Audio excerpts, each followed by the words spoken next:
It is Tuesday, November 4th at 5 o'clock, and I would like to call to order the meeting of the St. Croix County Board of Supervisors. And we will begin with our invocation. Larry Seisman. Larry? Say good afternoon to you, and thank you for your service. And for those of you who are inclined, would you please join me as I pray? Oh God, while some may snicker given our current political climate, I thank you for the gift of government as we seek to navigate life alongside those who think like us and those who don't. Thank you for laws and for those who enforce those laws and assisting us in not acting out some of our baser instincts. As this body meets today to serve their neighbors, may you protect them from framing every different thought from theirs as the enemy.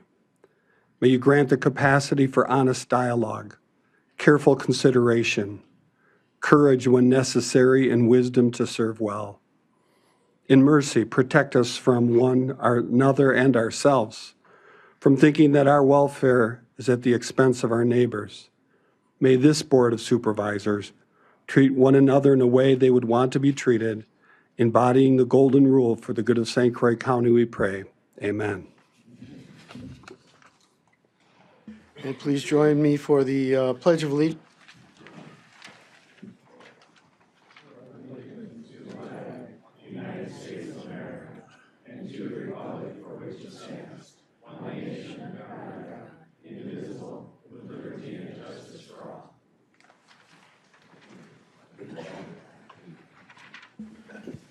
As for roll call, I can attest that all supervisors are present and accounted for, with the exception of District 2, which is vacant, and District 10, which hopefully won't be vacant very long. Okay, and the next item happens to be appointment of County Board Supervisor for District 10. And I want to make a couple comments prior to a motion. I know we've got a very heavy agenda tonight, and one of the things that I specifically told Mr. Rowan when we talked is that I would not ask him how he would vote on any particular issue regarding the solar farm. I did not want that to be didn't want it to be criteria for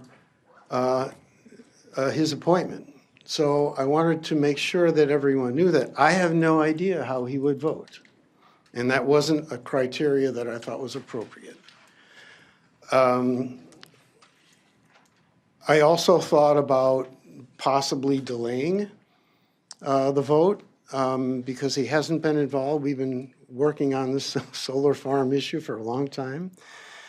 But in my conversation with him, I also realized that he had attended board meetings. He also, I believe, watched a meeting or two virtually, including the Committee of the Whole meeting regarding the budget. So I felt very comfortable moving this appointment recommendation along, and I would strongly recommend that you approve it. But I wanted to provide those comments ahead of time because I know it's probably a concern of yours. Supervisor Van Summeren. I would like to make a motion that we do delay this until toward the end of the meeting.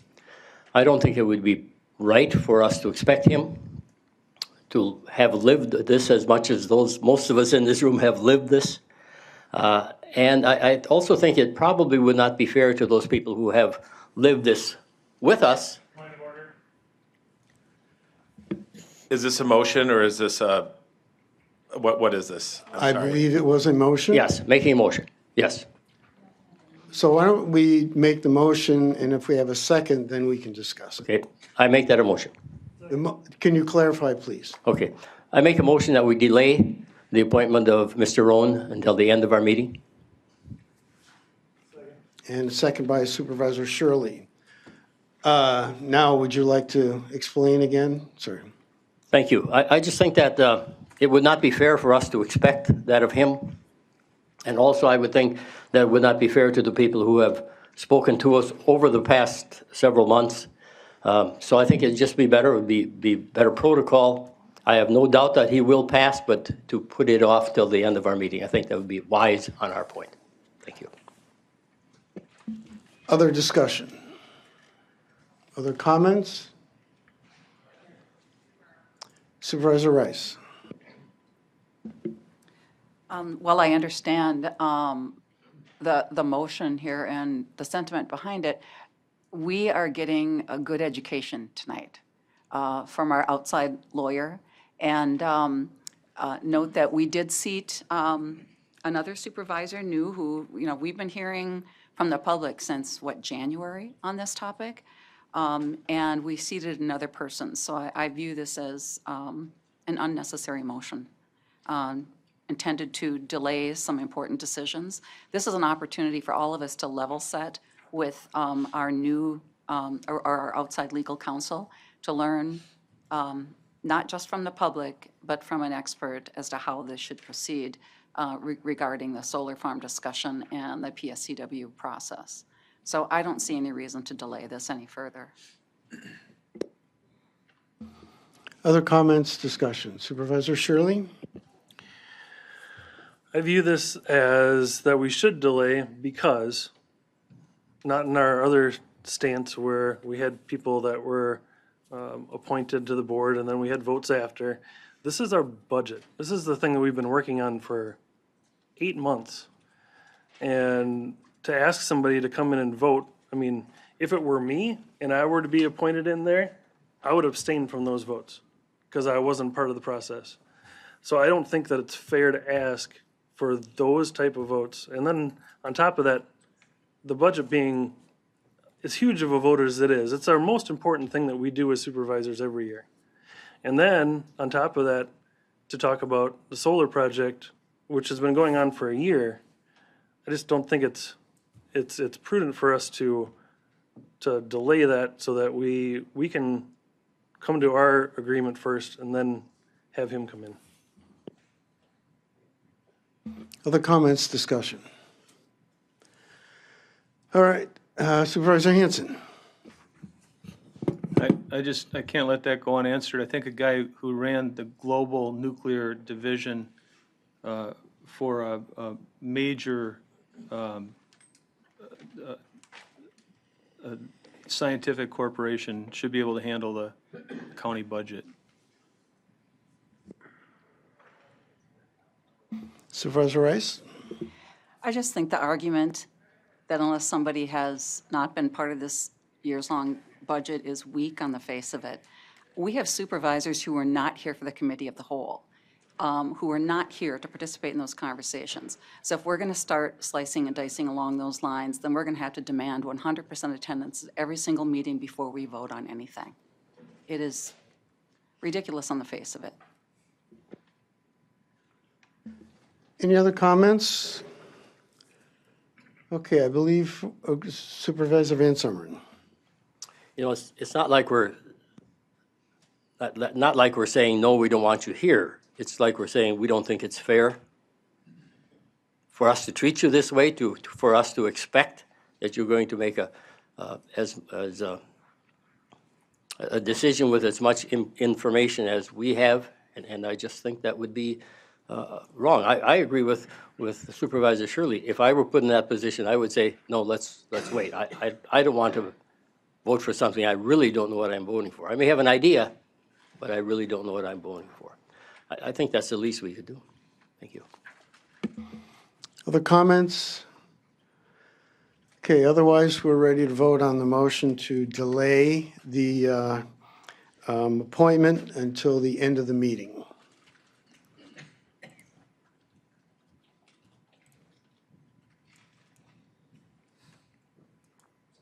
I forgot to bring up the voting tally. Take me just a minute to get there.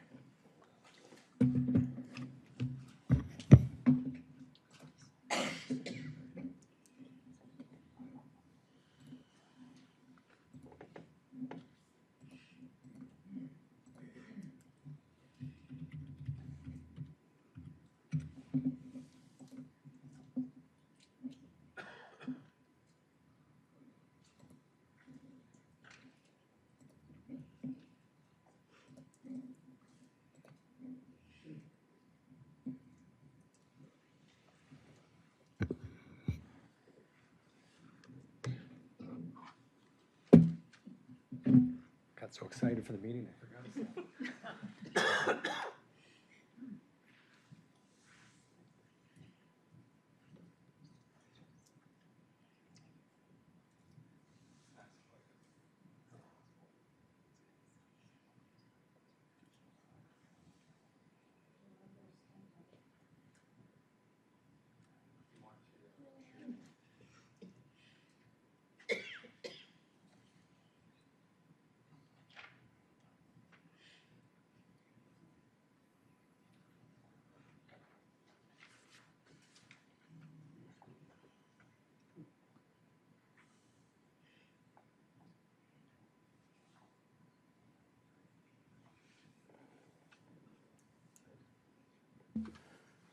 Okay, the result of that vote was the motion passed 11-6. So we will add that to the end of our business items for today. All right, next will be a public hearing, so I'd like to call to order the public hearing regarding the 2026 St. Croix County budget. And typically, we kind of start out this hearing with a presentation by our county administrator with a PowerPoint presentation, but we decided to forego that because nothing has changed since the committee of the whole meeting. So the budget really has been fully vetted. And so we thought since we have a fairly long agenda tonight, we thought we'd move ahead with the more important part of that public hearing, which is to make sure we're getting comments from the public and feedback from the public on our proposed 2026 budget. So we're going to start, and keep in mind that there's a distinction between comment during the public hearing and public comment, which is really separate. So if you have general comments on the solar farm, for example, that would be more appropriate during the public comment. So if you have specific comments that relate directly to the budget, now would be the time to make those comments. So we're going to start with Bob Maline, if I said that correctly, Bob? Okay. Maline, okay, thank you. Mr. Chairman, supervisors, thank you for having me here tonight. I am here along with several of my colleagues representing GROW, Grassroots Organizing Western Wisconsin. We thank you for the thoughtful work you put into budgeting. I remember my days as a manufacturing manager working through plant budgets, and it is a difficult thing. It's a critical thing. Tonight, we are submitting a letter for the record regarding the budget consequences of H.R. 1, known as the One Big Beautiful Bill. While this law is passed in Washington, its impacts are felt right here in St. Croix County. This will be through reduced federal and state support for the programs that our residents rely on every day. Under H.R. 1, the federal government will cut its share of SNAP administrative funding in half, from 50% to 25% by 2027. For St. Croix County, that means potentially hundreds of thousands of dollars of new costs to this county's budget over the next 5 years, depending on how the state divides that shortfall.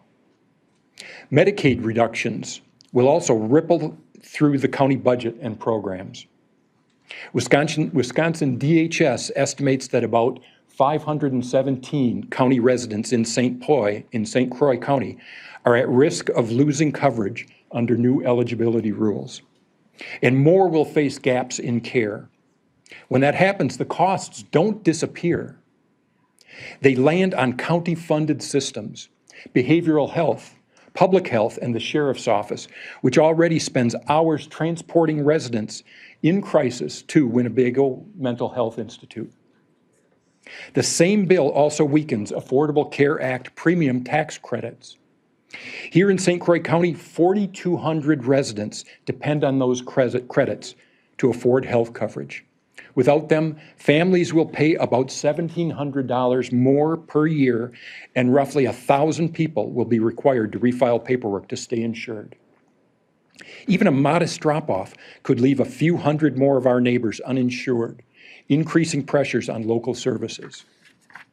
We know this board works hard to plan responsibly for our county's future, and we don't bring these concerns lightly. Our goal is to be proactive to anticipate fiscal impacts before they force service reductions. On behalf of GROW, I'd like to officially submit this letter that I've distributed and ask that it be entered into the public record. We look forward to working together to ensure that St. Croix County remains a place where every resident, regardless of income, can count on the basic support of our county departments provide. Thank you so much for your time. Next, we have David Kramer. David?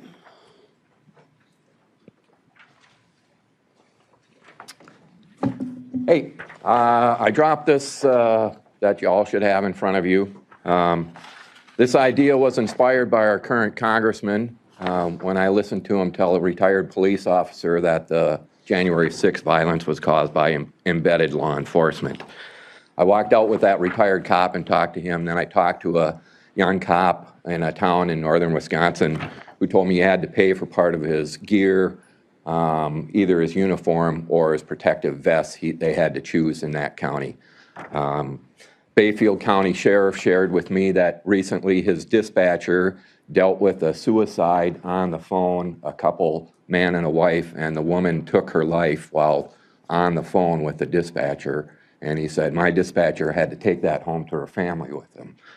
So I want to remind you, I know the 2026 budget is already probably figured, but for 2027, I want to remind you that the Deputy Katie Licensing Fund runs out. This fund mainly helped with mental wellness in the county, and I think that we need to have a designated amount of money from our budget for the Sheriff's Department to deal with mental health issues. We're looking at a new jail. I believe we've got money to be looking at items like that, and spoke with Sheriff Knutson, who said the board does a great job of supporting the Sheriff's Department, the memorials. I hope you all take into account that we need a mental health program. The reason Deputy Lysing lost her life was a mental health crisis. All the Sheriff Department had to deal with that, and I hope you all will consider that. For those of you who are here next year, consider that as part of your budget. Thank you.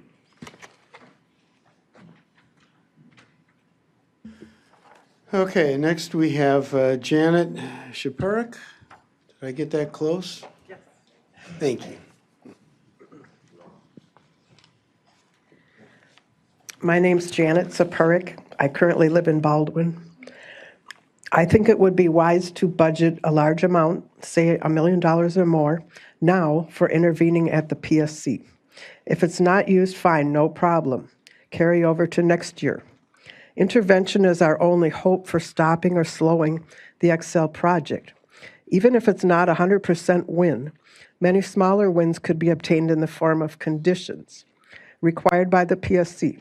That's what happened to us in Forest. So I don't believe that you won't be successful. Just because a chart shows that 24 solar farms got CPCNs does not mean they got the green light to build. As I've said, the PSC placed 24 conditions which precluded the wind farm in Forest. Our taxes did not go up. They delayed some road work. Don't listen to the naysayers who say it's hopeless. If there's a lack of funds to do refuting, it would be a self-fulfilling prophecy. You won't win. Information is power. Correct information is exactly what will be needed to refute everything that needs refuting during the BSC process. Do it right. Bring in experts, consultants, and victims from previous developments. It will cost far less in the long run to preclude major problems in the future. Some other numbers in the budget could be rearranged. For example, some road work might need to wait a year until we see how this solar thing plays out. That's what we did in Forest. No sense fixing roads before a developer destroys them. Wait until after. I think 1 to 2 million could be shaved or delayed from the jail expenses. When people go to jail, they're using taxpayer money, not contributing, like us law-abiding citizens. My husband and I paid hefty taxes when we owned 2 properties in the county. We paid to 2 school districts we didn't even use sometimes, and I still do. I don't care how much money Excel promises, it may not happen. What if they discontinue after 10 years? Meanwhile, projecting 35 years of payments. So they dangle $1 million a year, some things you can't put a price on. Let's use the one-time use money for the one-time problem. The money is there. An ounce of prevention in the form of intervention is worth a pound of cure if it precludes damaged roads, contaminated water, lawsuits, and other problems that are unforeseen yet. I heard good discussion at the last admin meeting about utilizing the taxpayers' money wisely. Yes, we all want that. Desperate times call for desperate measures. Unfortunately, the solar plan was thrust upon us.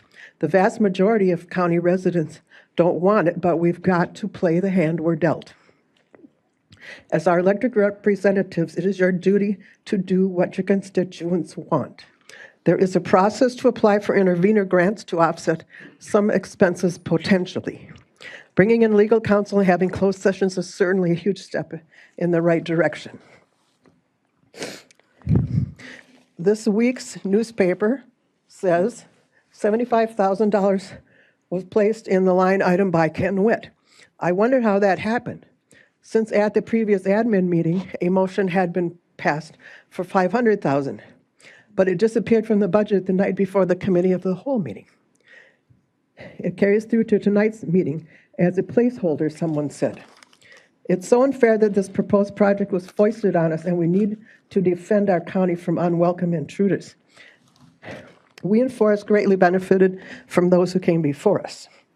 When the leased land comes off the tax rolls, it supposedly will be made up by the state fund. But what happens to the surrounding properties that become unsellable? Will the townships have to pay to get them all reassessed at lower values? The neighbors can contest them at the Board of Review? I believe it will take more than a year to go through the PSC process. But then we'll have a new governor, and maybe 1 or 2 or 3 new commissioners will vote. The end is not a foregone conclusion. It's not over until the 3 commissioners vote, and even then it's not over. It can still be appealed. I think we appealed, and Judge Vlack ordered the PSC to re-vote. On page 100 of the board packet, refers to the budget priorities last May. A lot has changed in 6 months. Why spruce up the government center if another part of the county will be ruined? It's most unfortunate that Excel threw in this giant monkey wrench, forcing us to rearrange our priorities. Thank you. So those were the only comment cards that I got regarding the public hearing. Are there anyone else that would like to speak with regard to the 2026 proposed budget? Good evening. My name is Celeste Coble. I live in the town of Hudson. At the Administration Committee, the committee voted to recommend the budget as drafted with the exception of the line item stating $75,000 for intervention at the PSC.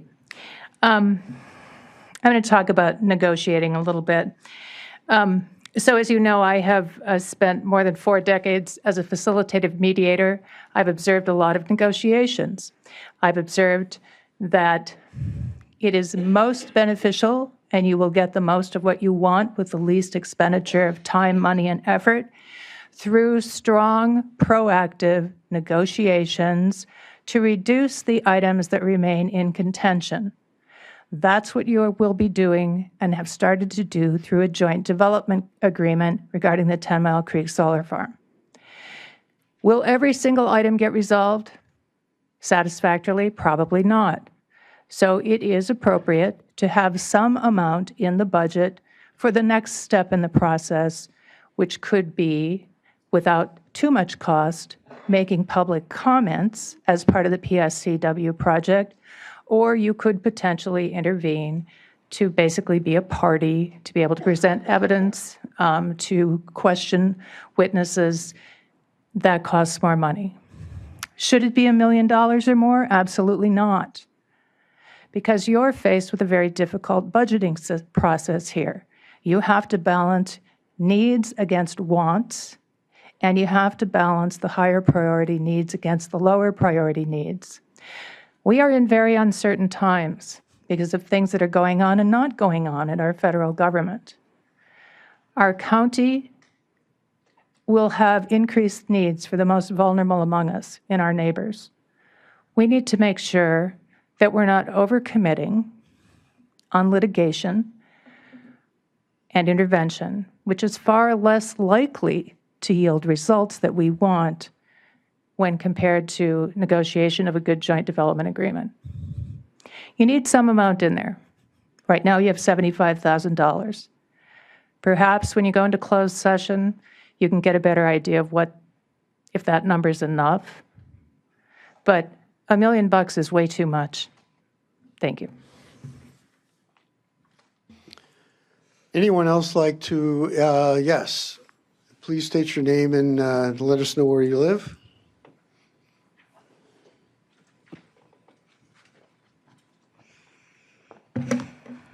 Hi, my name is Laura Connard, and I live in the heart of the proposed solar project, right in Aaron Prairie, on a 100-year-old farm that, depending on the decisions you make tonight, it may be easier for Excel to surround my home with solar panels.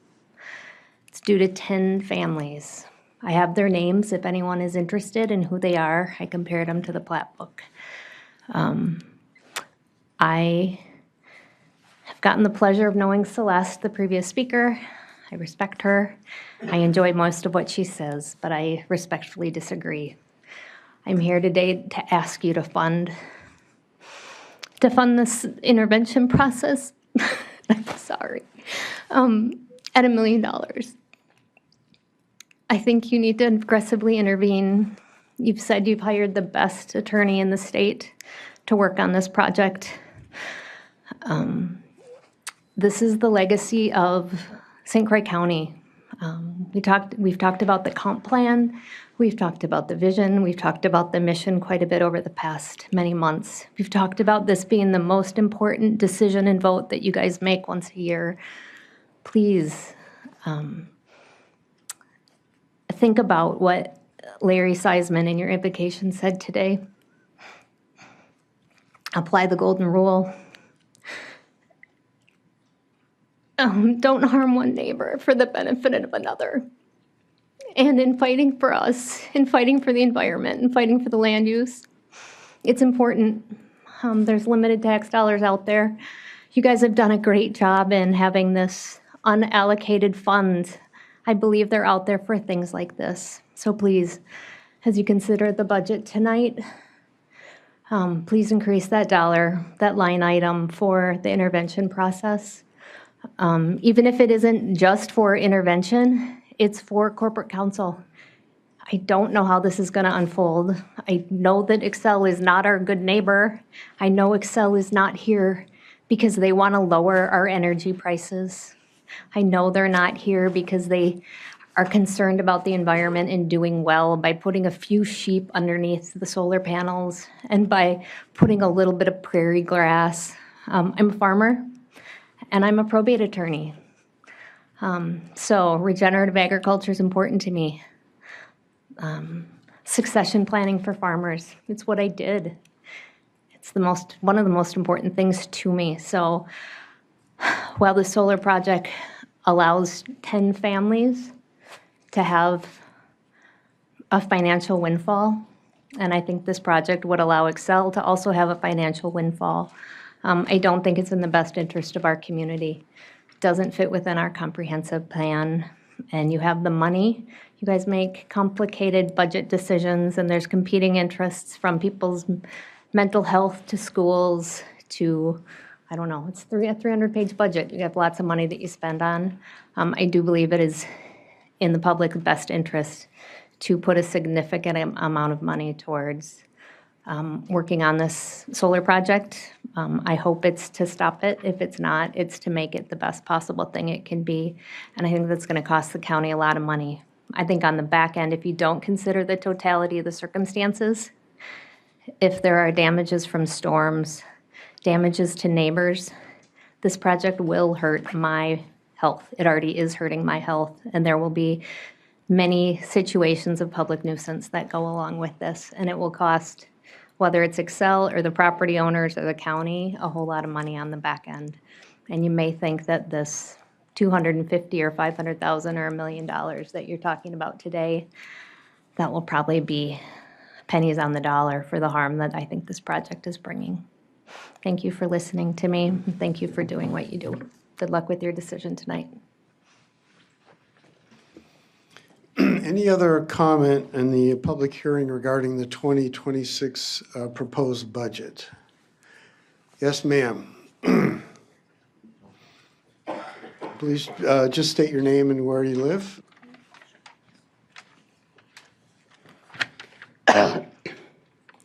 It's time to really make a decision and be in it to win it. Not be this way and that way. It's time to truly represent the people who elected you. A couple months ago, you all voted to for sure intervene against the Excel experiment and also voted to put $500,000 towards this. Why are you backtracking now? Go all the way and get this done. Please stop schmoozing with Excel, who still today speaks fuzzy at best, and mostly blatantly lies. I've yet to hear a clear, factual statement. It baffles me that you know that, and we've all heard them, and still you treat them like they mean more to you than the people in this county. Get this, clearly, they do not care. You're not a separate entity. You're supposed to be representing the county as an umbrella over the towns in this county. Umbrellas protect. You have heard from many people that have researched this and do not want this bad experiment here. A couple months ago, I sent you all the contact list of people that researched and wrote their findings for your St. Croix County website. I do hope that you contact them and tell them you choose not to believe them if you choose to ignore all the research set before you. Truth is, you're quickly losing the trust of the people. Do you care for what the people want? Excel is now trying to make this whole thing more palatable by saying they're only going to do 2,900 acres and not 5,000. Of course, the battery storage will come with phase 1. There will not be phase 2 at this time. This will come later within a few years. This will happen all over again. Take care of it now before they start the wreckage. Excel is keeping the leases that are already signed, and even ones signed a month ago. Why do you think that is? Brian says, and I spoke to him at the WITC thing he had, it's for when they look at to do phase 2. Brian also says there's not a problem with karst. Then there's the danger of extreme battery fires to every living thing. I brought facts last month about the Moss Landing battery fire in California. They will forever deal with harmful things from that. They were known to have the salad bowl of America. Now they can't trust the land. Try this. Say to Excel, put your money where your mouth is. Pay for absolutely everything that goes wrong with water and sinkholes that can form over time. Which side? For everything that goes bad with battery fires, tell them to build their own fire department and man any fires with their own equipment. Forever pay for the damage that they will be causing here, lawsuits as well. Have them build those test wells. You know that's not happening. I asked Brian. He said no to all. He also said they hired a geotech company, Terracon, to test the land. He said there's no problem. A citizen of Erin Prairie called Excel last week and asked if Excel could send the results. Answer, yes, the results are in. No, we will not release them. In 4 to 6 weeks, we'll release them to the county. That is not transparency to the people or to you as a board. Why do you want to work with people that won't share honest information about this project? You can't trust them. St. Croix County is high risk for sinkholes. Groundwater is extremely vulnerable to contamination. There has been a new sinkhole found recently in land adjacent to where Excel is planning to pound pilings that go in as far down as what's on the outside of the ground. A young man from Excel at that info meeting said it'll be 8 to 14 feet for pilings. This reckless project will change our ecosystem. The birds and the bees and all the bugs that are under the ground, they could leave or be killed. There's a shy, quiet prairie bird, the Henslow sparrow, that most likely will become extinct here. Then there's the wildlife. They're naturally afraid of humans, but they will be pushed towards the people.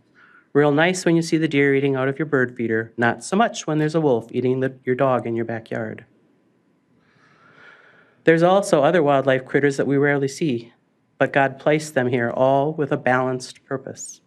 The circle of life, including our generations. Please protect that purpose. Excel will not, but you can. Will you? What will it take for you to stand up and say, this isn't going to work here? Not on my watch, and very aggressively fight this nonsense now or pay forever. Lawsuits like 3M for whatever goes bad. This is not a hard choice. Do not be afraid, be brave. Please do the right thing, say no, use whatever money is necessary, and very aggressively fight this. Be in it to win it. I'm sorry, could you let us know your name and where you live, please? Connie Thank you. Smith, Baldwin Township.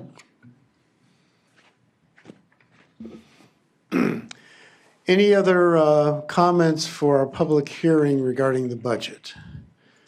Yes, sir.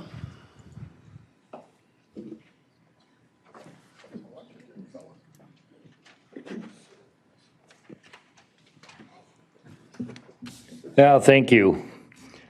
This is my 7th time here, but actually, if I look back in the 1990s, the county hired me to evaluate the dairy herd because it was taking a lot of money to keep the dairy herd going. At the time, it was only Chippewa and St. Croix County that still had dairy herds. At the start of that, in the early 1900s, it made a lot of sense. It was milk and meat and butter and cheese and pork and eggs and poultry.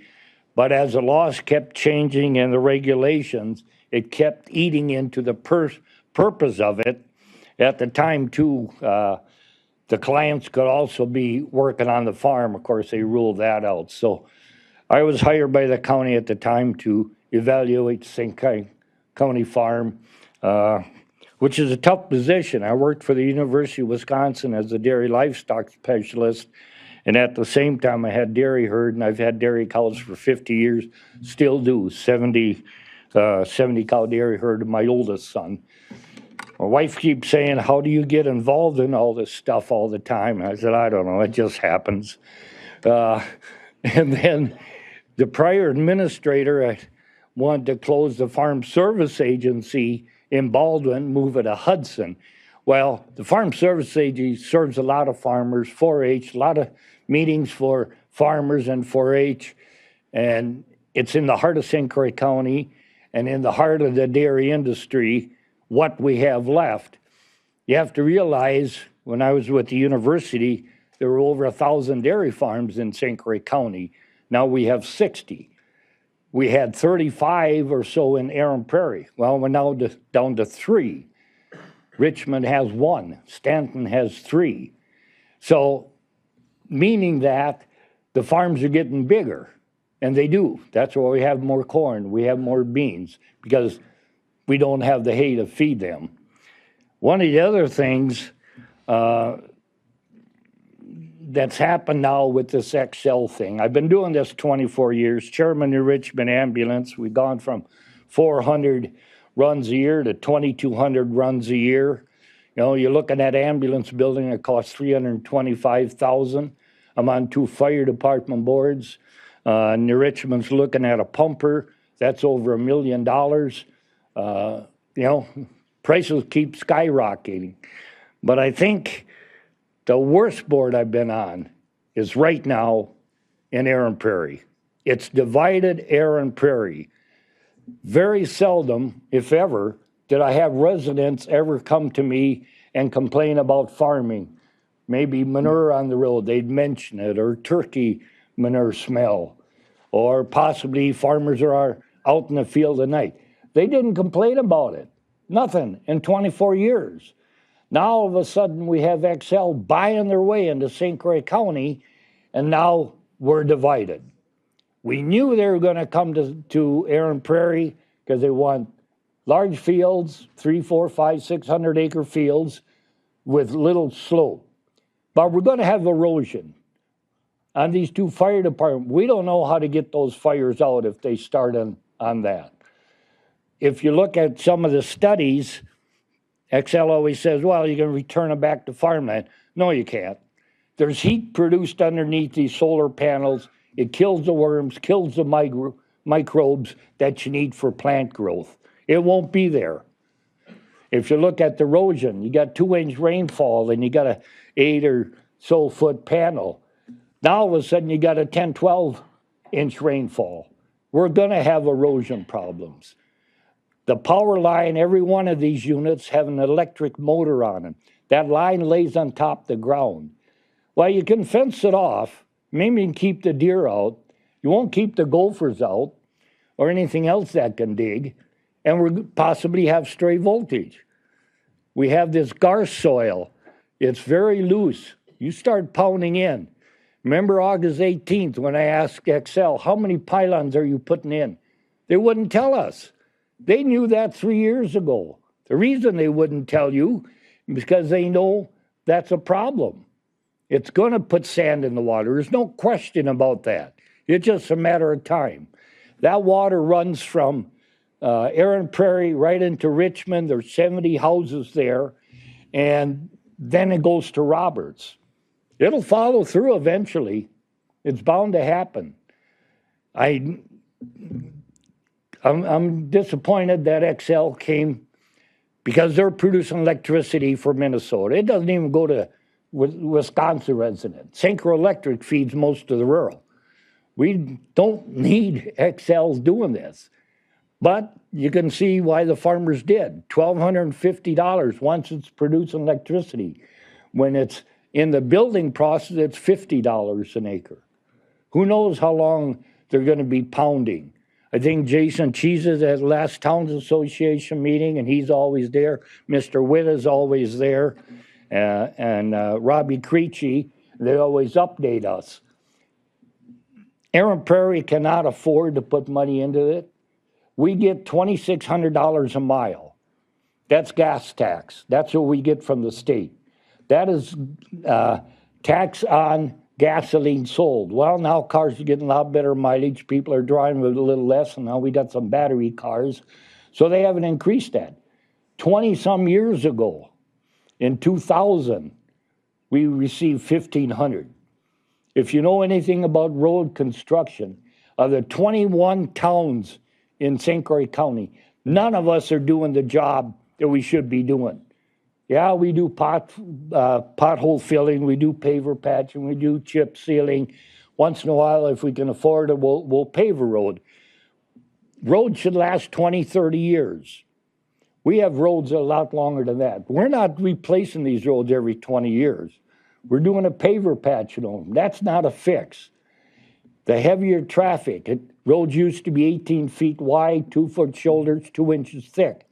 We've gone to 3 inches thick, 2 layers, 1.5 inches each, because the traffic is heavier. We have heavier trucks, heavier farm machinery. We can't afford to do it. The last mile we did 2 years ago was $250,000. It takes us 3-4 years to try to save up enough money to do a road. And that's not an Aaron Prairie problem. That's a total problem of every town in St. Croix County. This XL project is not an Aaron Prairie or Hammond issue. It's a St. Croix County issue. We need to treat it as a St. Croix County issue because there is going to be ramifications.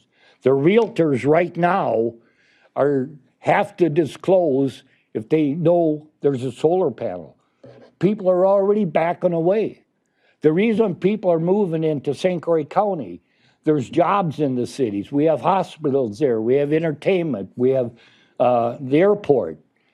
And they like living in St. Croix County because we have safe water. Our water table is 60, 80 feet. Don't mess with that. You screw up with the water, we're going to have problems.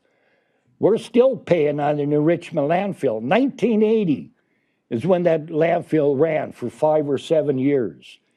In the mid-90s, it was determined that there was PFAS in it, and they had to bring water to those people and charcoal filters. And then the water main and the county farm had water up to that, so they went from there. $18 million. There's 2 test wells still that DNR will not shut down, that we're still paying. We just had a $2,000 bill from Cedar Corps. It's to test that water. Think of that, back in the 80s, and we're still paying on the thing. Once you mess with the water, this is not a short-term fix, people. It's many decades. It doesn't correct itself. Yeah, the numbers go down. It goes down because it's diluted. When they say forever chemicals, they mean exactly that. It doesn't break down in the water. It doesn't break down in the soil. It ends up in the kidney and the liver of people. It doesn't break down. The only way the numbers are going down is because the water's flowing, and so it keeps getting diluted. So we ask you to hopefully support a budget that'll enable the county to try to fix this problem, because it will be a problem. Thank you. And for the record, that was John Van Dyke from Aaron Prairie. Thank you, John. You know me? Yes, other comments regarding the budget? Yes, sir.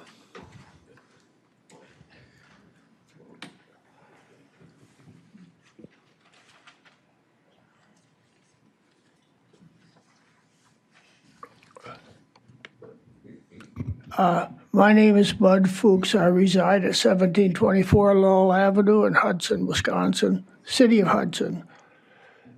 Dear members of the St. Croix County Board of Supervisors, I believe opposition to the solar farm is being funded by the fossil fuel industry, like the man who showed up at my front door to convince me to be in opposition and proudly admitted to working full-time for said industry.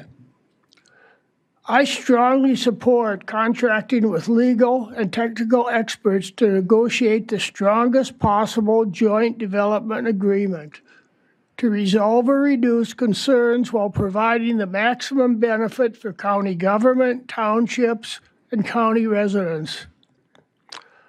I strongly oppose the allocation of any taxpayer money to oppose the solar farm via an intervention where the county has zero jurisdictional authority and zero chance of success based on expert legal counsel, actual history, and state laws. As a taxpayer, please do not waste my tax money. Spending tax dollars on behalf of citizens who bought a house in farm country would be advocating against the legal property rights of farmers to lease their land and against the legal responsibility of the Public Service Commission to provide electricity. Doing so with county tax dollars would be insanely irresponsible, in my opinion. The county might very well encounter massive future lawsuits from farmers if they would lose income and maybe their farm over a successful county intervention, if that might ever happen. Please do not take this risk, which could also raise my taxes. Spending money on an intervention would set the precedent that any vocal minority group opposed to any future action will expect the county to spend county tax dollars to oppose said action, what a mess that would be. The anti-solar group has raised money to fund an intervention already. Good for them. It is their right, and those opposed should be the ones to fund an intervention. But please do not make me pay for it. Solar energy is cleaner, less expensive, and environmentally sustainable, whereas fossil fuels pollute our water and air, are expensive, and are driving the climate crisis. We are dooming our children and grandchildren to a miserable climate if we keep promoting fossil fuels. You would all probably take a bullet for your children or grandchildren. Please do your part to help avoid them taking a bullet from the climate crisis. Thank you for the opportunity to speak and for this dealing with this difficult decision you have ahead of you. Anyone else have comment for the budget? Yes, ma'am. If you could just state your name and where you live, please. I'm Carolyn Fuchs, and I live at 1724 Laurel Avenue. You just heard that. Thank you for your time. I'm here because I want to express my support for the solar project being built because I'm committed to clean energy. I also support a joint management agreement to iron out any possible concerns of the residents of St. Croix County. I am concerned that my taxes are spent well. I think money spent on fighting the solar project is money wasted because I do not believe that the Public Service Commission will do anything but approve it.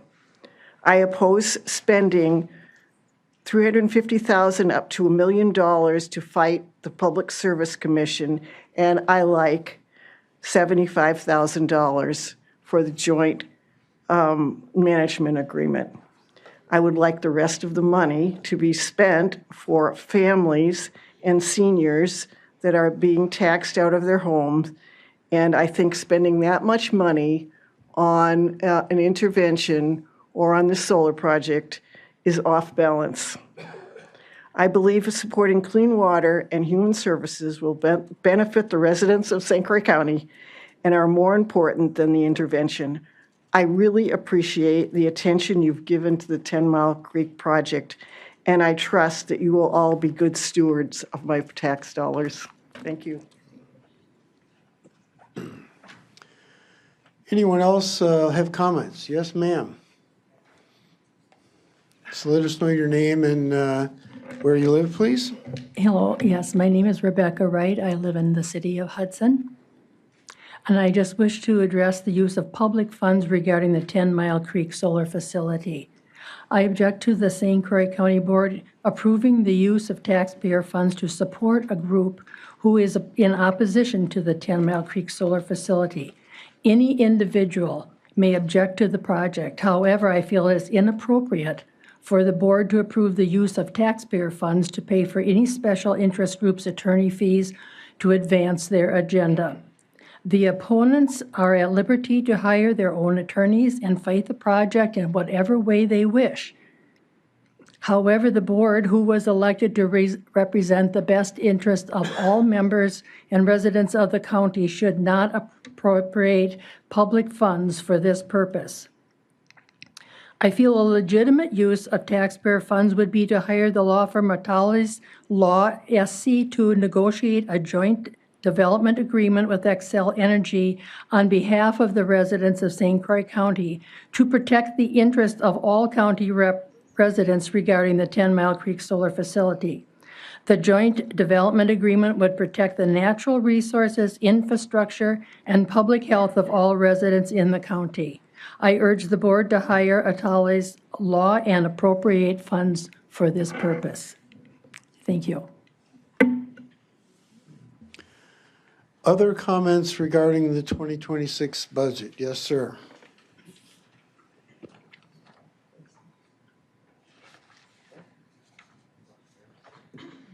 Scott Miller, Baldwin. Appreciate you guys' time tonight. I do agree with some of the statements that were just made. I don't understand why our residents come and attack our local boards in regards to spending, but then think our federal government should be able to fund just about whatever they want, right? So they don't think you should spend on legal to protect us, but they think that our federal government should subsidize solar so the rest of us can pay higher energy rates, live in this dystopian nightmare of fake energy that is not consistent. Okay, we got all these data centers coming online that are going to take way more energy than these solar panels are going to put out. So we should actually start looking forward in our energy plans. Okay, so I agree.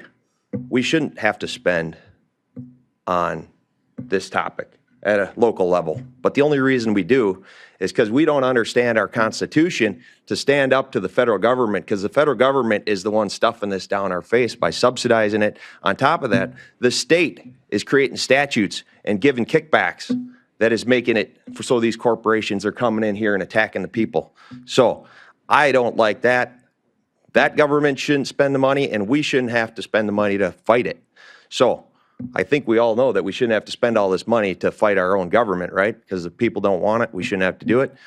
So at the end of the day, let's just say we're not doing it. Don't spend the money. Let's look for a better alternative that's going to drive us a better future and cheaper energy rates.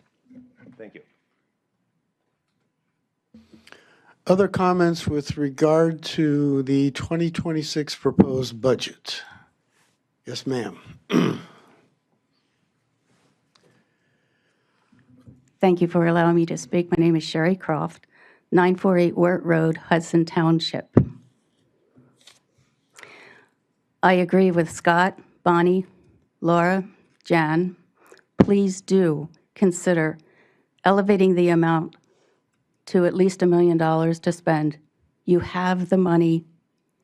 It's not proposed for anything else. Please do spend. 10 families out in the Aaron Prairie Harriman area will benefit from this project.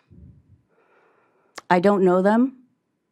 I don't know them as a little girl, nor an adult. So I don't know how nice they are. I see them as greedy. Money is the root of all evil? No, it's greed. Please consider spending. Thank you. Other comments regarding the 2026 proposed budget? Any other comments in our public hearing? Any other comments? With that, we will close the public hearing. And we're going to move on to our normal public comment. We do have a few.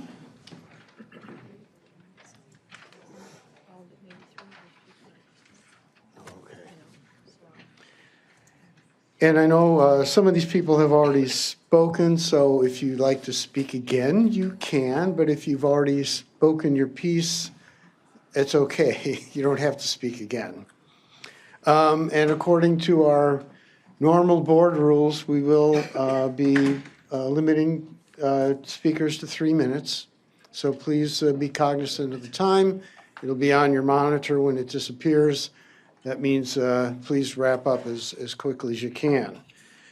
So Bonnie Smith, I believe, had already spoken. Do you wish to speak again? Okay. Rebecca Wright, and we're good to go there. Okay. Peg Godley. Peg? Peg Audley, Township of St. Joseph. None of us like to feel we don't have a say in something that will impact us. We all like to feel we have control in what happens in our lives.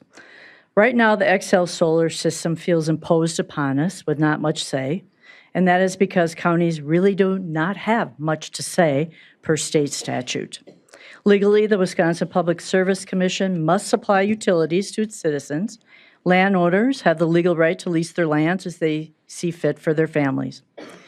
XL Energy will receive their permit. There is no doubt about this. They're an established, highly regulated entity that has never been denied. I live at the corner of I and E, if you know where that is. No one has brought this up. The huge looming solar energy towers will run right through St. Joseph Township. They will be in my horizon, whether they go the north or the south. I will see them. Am I happy about that? Not especially. Do I understand this is for the greater good, to move us to cleaner energy? Absolutely. Right now, we have no idea how this government shutdown and the one big beautiful bill that Croix talked about will impact our county budgets, especially if the state does not step in. But yet some want to spend hundreds of thousands, $1 million in budget money fighting a solar battle that they can't win. And I'm glad you're taking some legal advice to really, sort this out. Because I'm asking, where are your priorities?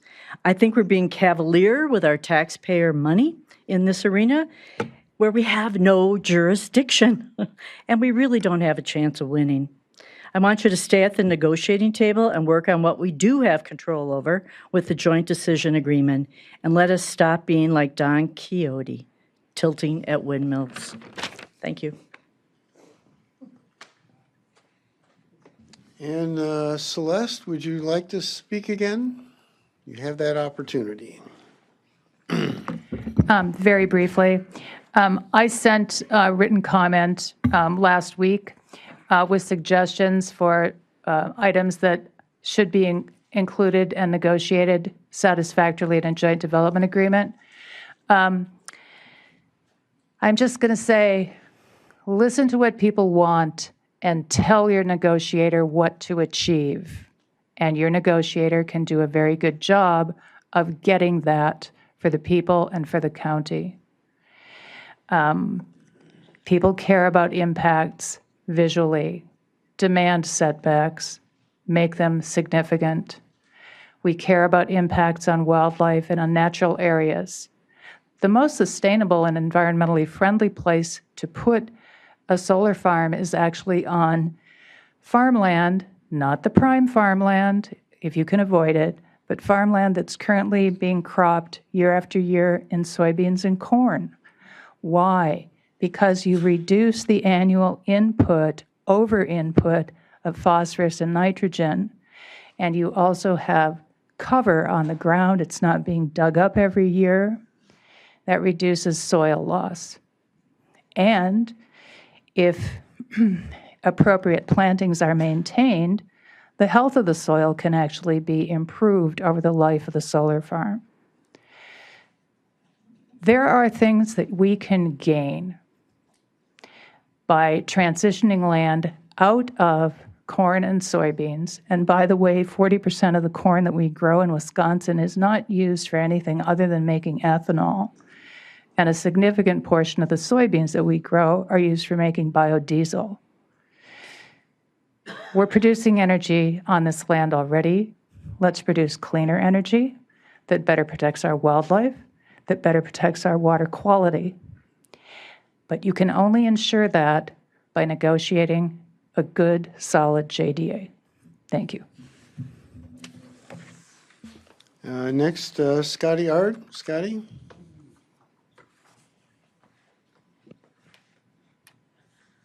Good evening, everyone. I am Scotty Ard from New Richmond.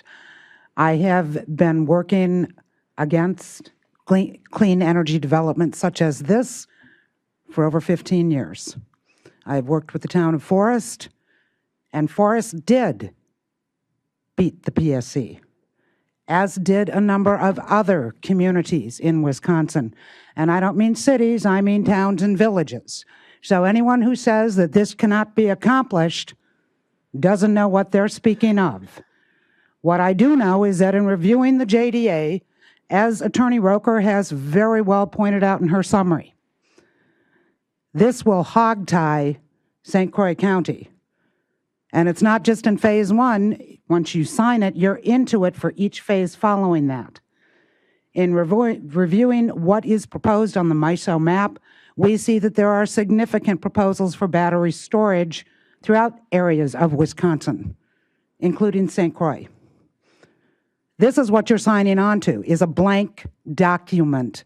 None of us in our right mind would sign a document where we're only looking at page 1 and there are 1,000 more pages. We aren't mind readers. We can't see the future. But we can see what's right in front of us. And each and every one of you who has dealt with this project with far more information than perhaps what the public has received or been able to research knows that there has not been a factual basis coming from Excel. The numbers have changed, the story has changed, the project has changed. And because under Wisconsin administrative rule that the PSC will be utilizing in looking at any CPCN, there is no statutory language under 128 or 111 which specifically gives setbacks for a solar array. There is no language which addresses the issues that come from battery storage. If you've ever put a lithium battery in your pocket with a coin or seen one addressed to metal, you can see the fire and how fast it is, and that's just a little battery. When you're talking about a boxcar-sized battery and several hundred of them, it's a fire that can't be put out. You have to let it burn. This is not a technology in which we have any safety resources in place. This would be a mass hazmat event if those solar batteries caught fire. The one thing Excel does need to do that has not been mentioned is that in order to gain that CPCN, they have to prove that there is a need for this energy. That's why I'm questioning, because currently there is not a need in this region that Excel serves. Thank you very much. Okay, do you have a comment card for Bud? I don't know if you want to say anything more. You're certainly welcome to.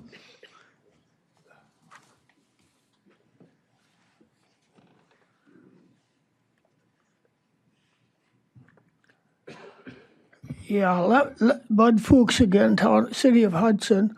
Let me just say I'm astounded by some of the things I have been hearing. I'd like to comment on a couple of things. Number one, subsidies to solar are minuscule compared to the subsidies that have occurred and are occurring for oil and gas, fossil fuels. There's just no comparison. I also hear a lot of bashing of Xcel Energy, and I don't know, I look around and I guess I see them as a fairly decent citizen. They donated the land for Willow River State Park. They donated much of the land along the St. Croix River for the Natural Wild and Scenic River Program. We have a much enlarged, business area, commercial area in Hudson because they donated land. I just don't see that they're that evil. Like they're not like an evil empire. And by the way, some of you may or some of you may not know the fever runs so high on this that people from Xcel Energy, at least one person, they're receiving death threats. Well, this is really getting out of balance. I mean, this is just almost too much. And in terms of pollution, corn and soybeans are polluting the water way more than prairie grasses will pollute it. Prairie grasses will help clean up the water. So be careful about what you hear and what folks are telling you, because this thing should be just a slam dunk. If people really are worrying about some things coming into St. Croix County, they should not be worrying about solar panels. You should be worrying about gigantic hog farms that are going to come in. How would landowners like to be next to a hog farm, say, with producing hundreds of thousands of gallons of liquid manure a year? That's the big trend I'm worried about. I mean, this is happening all over Wisconsin. If we need to take care to try to put some regulations in place to regulate something, it ought to be these giant concentrated animal feeding operations that are just polluting the devil out of our groundwater and driving small farmers out of business and making life miserable for anybody that has a house within a mile or two of these huge operations. So thank you very much. And Carolyn, are you good? Okay. Sherry Croft, Sherry, did you want to make any other comments? Okay, thank you. Lori Harmon.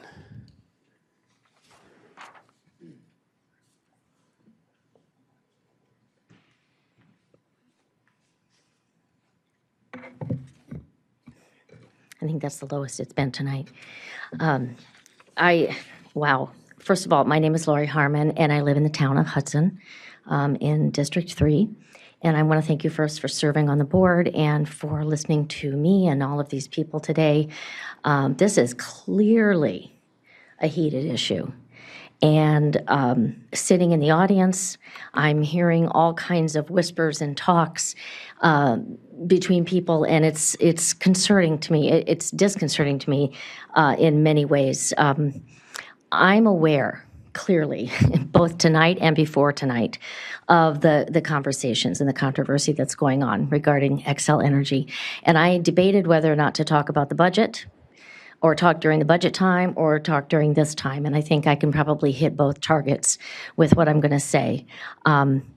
I feel it's important to first note that both the closure of the King plant, scheduled for 2028, and the installation of a solar farm in St. Croix County is going to happen. I disagree with the people who say it's not going to happen, that it's worth fighting, spending millions of dollars to fight that it's going to happen. So to me, the question becomes, how can the board do what's best for St. Croix County residents? You have two choices, as I understand the conversation. You can either retain attorneys to negotiate a favorable joint development agreement, a JDA, with Xcel Energy, which I think is the absolute most favored option, or you can take that open checkbook approach. You can budget for $1 million to spend on basically a futile attempt of trying to stop this. The JDA is far more superior for St. Croix County. It's the best path forward, both financially, in my opinion, and environmentally, because it puts us in the room with Xcel. There will be concerns. And I want to tell you, I don't profess to know everything about this issue. And despite what people in this room have been saying to you, and you've been listening, nobody in this room knows all of the things that are involved with this particular issue, which is why we need a JDA.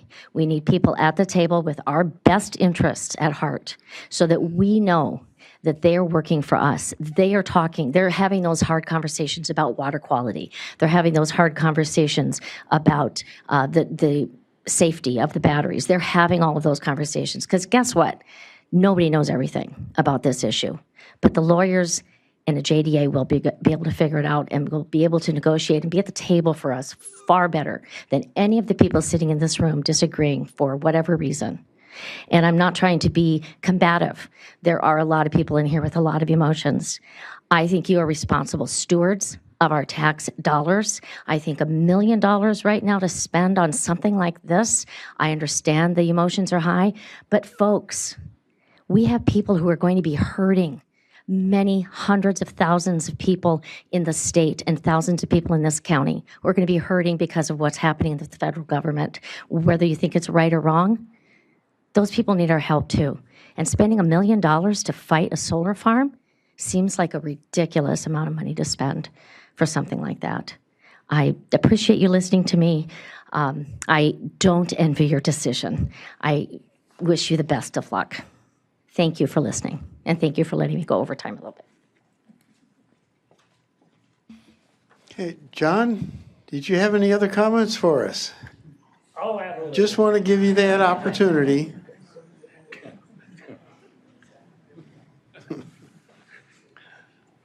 That never seemed to be my problem.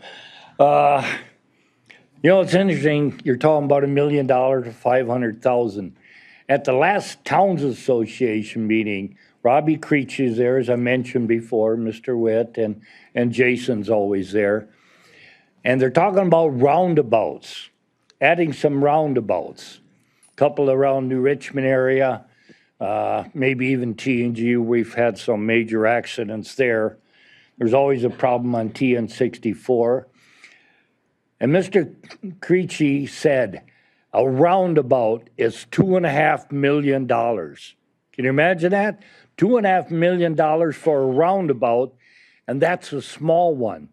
A large one is $3.5 million. And you're talking about $1 million to try to help the residents of Central St. Clair County, and you're spending $3.5 million for a roundabout. Think of the relationship there. Thank you. And also, Janet Saparic. Janet, do you want to have some additional comments? Yes, please. Janet Saparic, currently in Baldwin. Formerly, I lived in Forest and Hudson. Actually, St. Joe Township. I had a Hudson address. I never much liked the idea of a JDA. There are times a good JDA could be useful, but this one has little to be gained over and above the PSC requirements. We all know Excel won't give much more than the PSC makes them. I am galled by Excel's bribe, $50,000 to indoctrinate school children. We've all been indoctrinated that renewable energy is the answer to climate change. But there are drawbacks also. Everything has pros and cons. It's good you voted to postpone decision on a JDA. I am very pleased to see that board members have done research and educated themselves. That's what we had to do in Forest. The newspaper of October 29th, last Wednesday, Excel announces a new 10-Mile Creek plan, cutting the project size by 40%, limiting it to a single phase, building a new transmission line and including battery backup facilities. On page 12, Excel stated it will serve at least 5 states. So Wisconsin will get at max 20% of the benefits. The county statement reads, in the article, the battery storage component had been a question previously. Well, yeah, possible is a weasel word. So they changed it to 300 megawatts on 9 acres. That's quite a difference. We can't take the word of their karst consultant. We need to provide our own expert to refute everything that needs refuting. After all these months, Excel's polls a bait and switch. In good faith, good thing a JDA was not signed before all the facts were in. Excel's lawyers trying to pull the wool over is a rotten way to do business. Yes, I like their electricity. Definitely do not sign before the township ordinances are in place. I can't believe that was even a possibility. Everything will be on the public record at the PSC, although it won't be perfect. We should do all we can to delay, since solar is on its way out and nuclear is the future. Google is going to do carbon recapture for its data centers. This whole JDA has been nothing but a ruse, a red herring, a wild goose chase, distraction, and a waste of time and money. Section 18, jointly prepared. Excel's lawyer wrote it. Why on earth would we agree to not make statements at the PSC? That's just awful. Keep pushing for a much better JDA. They lied to your faces in this room. Now they lie to you on paper. It's ironic that Excel canceled a tour of Sherco because they didn't want the public. Now that the PSC requires them to do public outreach, it's a different story. I'm not going to subject myself to their propaganda, although it would be wise to get info to refute. Thank you for listening. Okay, and Scott, would you want to make any other comments? You're certainly welcome.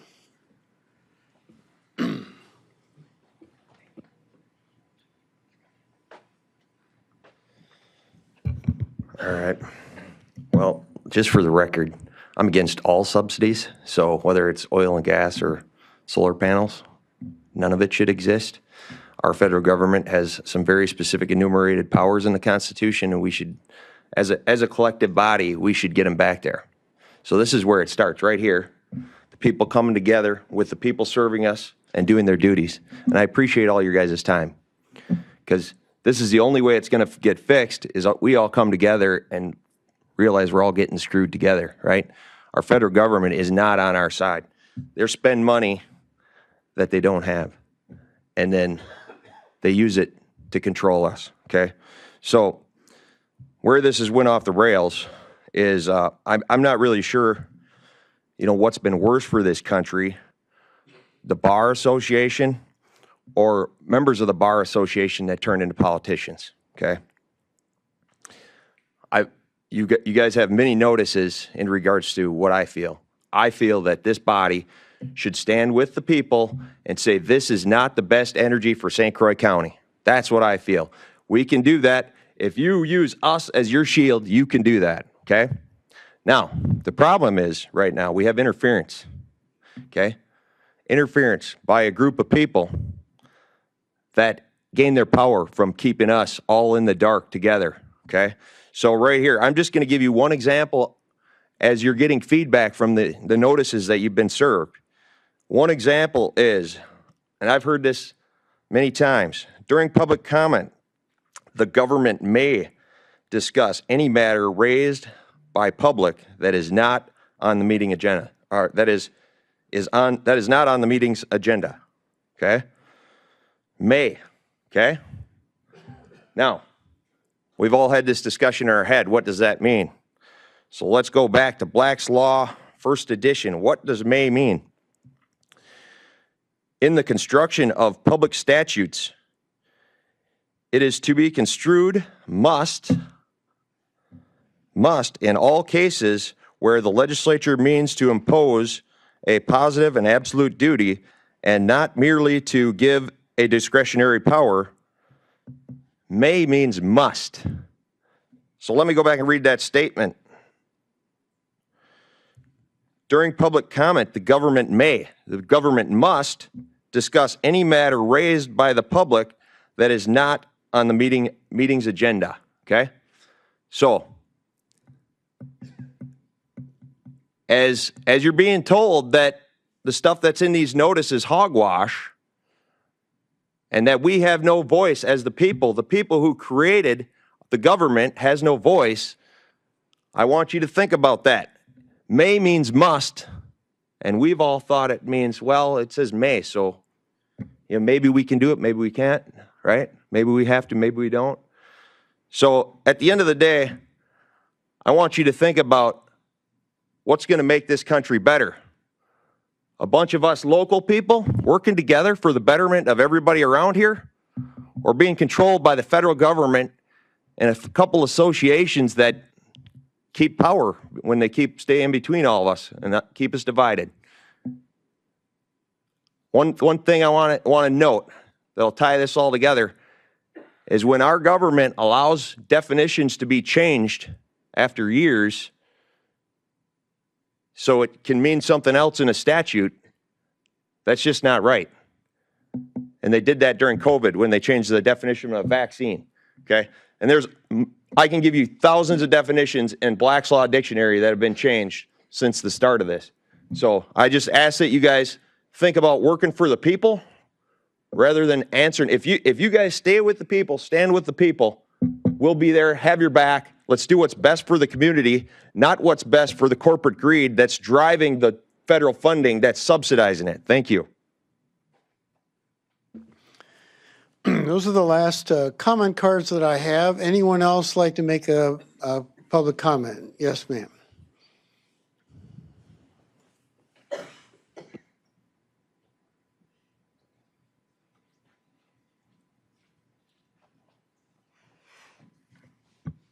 Hello again. Laura Connard, Aaron Prairie.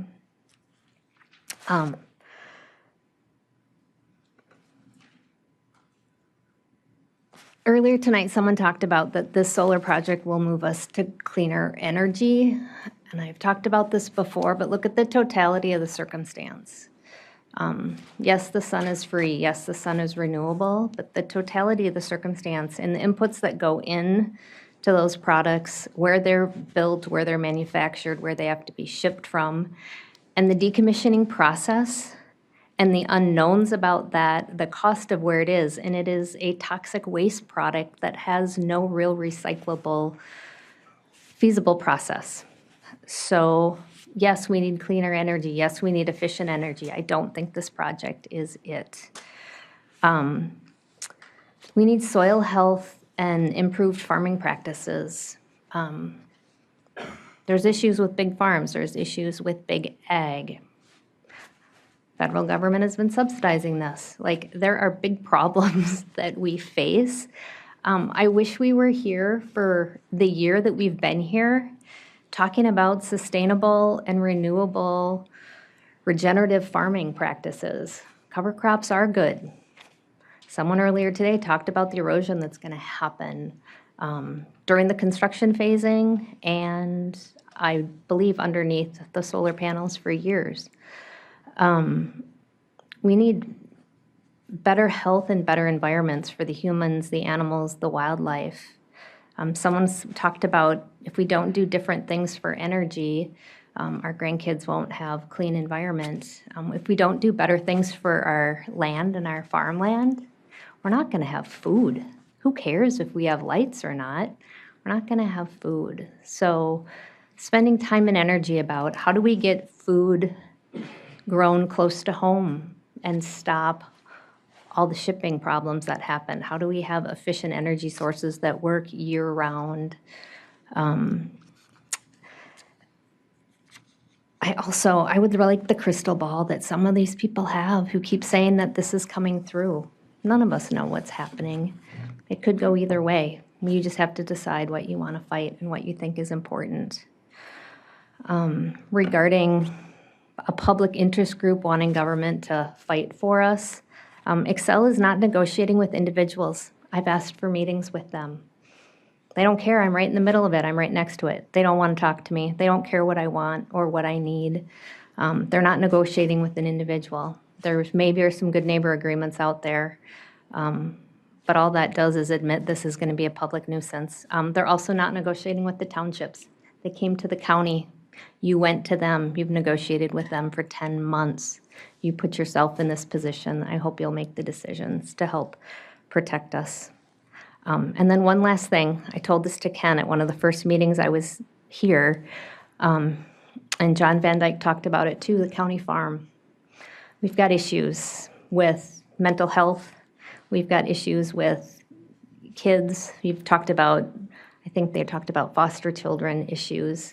If you want to go back to something good and something that's a fit in our rural community, let's go back to having a farm. Gets people, helps for their mental health issues. It gets them out in the environment. It'll help with physical issues. Hard work and labor does a lot of things. So as you're spending money and deciding what to do, or I don't know if the attorney is here, as you're negotiating with Excel, maybe they want to do something good for the community if they have to be here and go back to that idea of a county farm and some good that people can learn for what prime agriculture is and the rural way of life that we're all fighting so hard to keep, rather than turning it into an energy plant and a solar farm. Thank you. Anyone else like to make a public comment? Any other public comment? Any other public comment? Okay, we'll close public comment, and we're going to move on to our consent agenda. And before I entertain a motion, just to double check to see if there was anything on the consent agenda that anyone wanted to pull out. Seeing none, do we have a motion for the consent agenda? Motion to approve by Supervisor Burning, second. Supervisor Counter. And we are ready to vote on the consent agenda.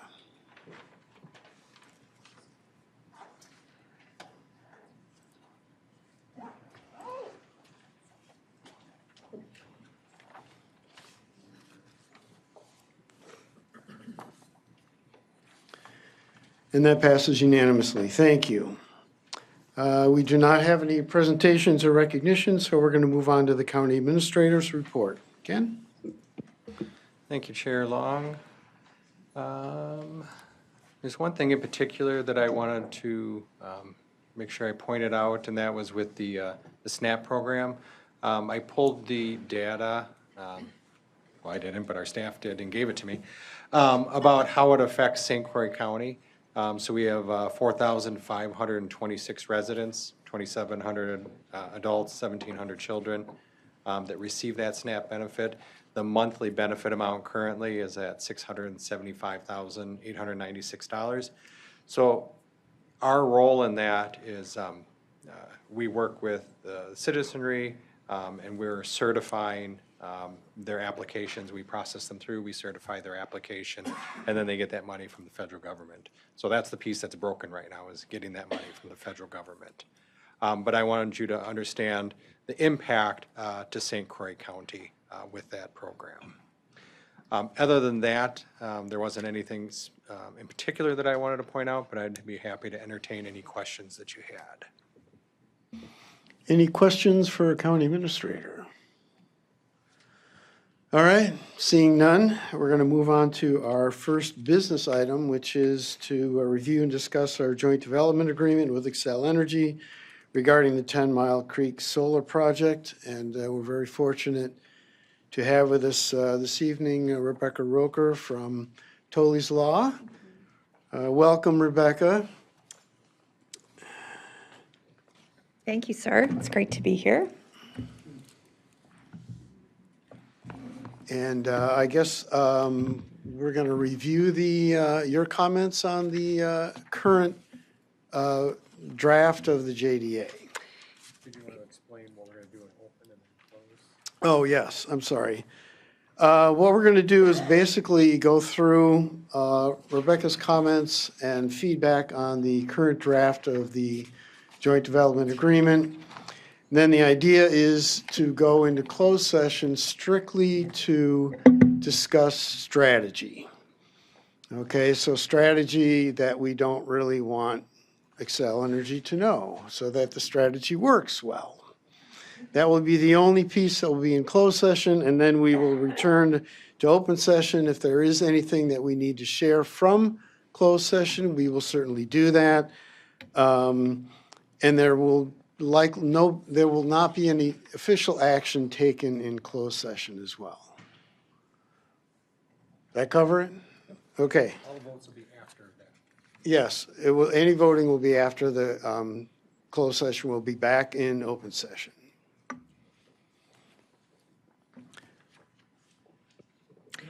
All right. Again, it's great to be here, everyone. My name is Rebecca Roker. I'm from Tolley's Law. And in your packet, it's my understanding that you have a copy of my correspondence of October 13th. And this correspondence essentially is the kind of the hit list of the most essential issues that we identified with the draft JDA. And, you know, they're fairly self-explanatory. I will say that, you know, we've negotiated JDAs in the past, and what we would be asking for from Xcel, also based on these comments, but otherwise would be reasonable. We can ask for other things. We can deviate from the comments that I had in the October 13th correspondence. But again, this correspondence was intended to really just inform all of you what the most significant concerns we identified with the draft as it stood on October 13th. Do you want me to just run through them, Mr. Chair, or give a Yeah, I think we can run through them. I think it would be good for us to at least discuss each item, and so we can ask questions along the way, and so we have a good understanding of the comments. Okay. And I will just note, too, that they're somewhat in chronological order, but they're also in the order of concern that I had and that jumped out at me as we were as we were doing our review. So starting with number one, Section 18 of the JDA draft restricts the county's ability to object at PSC. And I know that the county had discussions with Excel regarding preserving its right to intervene. And so I understand that that's what the intent was of the language. And there was a recital that referenced that, but we felt that it would be better to have a more clear capability of the county to intervene moving forward. So that's a pretty significant concern we identified. We do see options on how to remedy this. We can clean up the language or make some reservation or include some reservation language of what the county may be able to do. If anyone has questions, Mr. Chair, do you want me to take them as we go, or? I think so, yes, if that's okay. I don't see any yet, so. Okay. Number two, the definition of project. This is obviously a phased project, and so we want to make sure the JDA covers the entire capital P project. And so, again, just want to make it clear that what this agreement would be is to apply to the entire project under all of the phases. Number three, so recital 2 talks about designated roads, but the definition. Quick question for you. Oh, yes. I'm sorry. As far as the project, is there a particular advantage to having a JD that would cover additional phases, or it seems that we might want to limit the JDA to this particular phase and then also have the opportunity to have a separate JDA depending upon the relative success or lack thereof of the original on future phases. Is there some logic there, or? Yeah, that's actually a great question. And maybe it was intended that this JDA only cover one specific section, which, if that's what the county desires, that we can do that. If that is the choice, then we just have to make sure that the county reserves its right to do another JDA for the next phase of the project. The other thing I would caution is at the PSC, we have to look at what the full application is for. And I checked the PSC docket tonight, and the actual application is not listed on the docket. They have an engineering plan, but the scope of the JDA really should reflect what is the scope of what is being decided at PSC as well. But good question. All right, number 3 relates to recital 2, the definition of the designated roads. That's important because it allows, or it sets forth what roads can be used in construction, but the definition is any town or county road. So if the county wanted to limit what those designated roads are, we'd have to clean that up. Number 4, the emergency response plan. The emergency response plan is a very significant issue because it impacts many different areas, many different people. And so it's important to include it in the JDA, what the minimal expectations are. Now, part of the challenge with that is that Excel will not have its final emergency response plan until it's further along in its designs. However, we can certainly include more details in a JDA than what was included in this draft.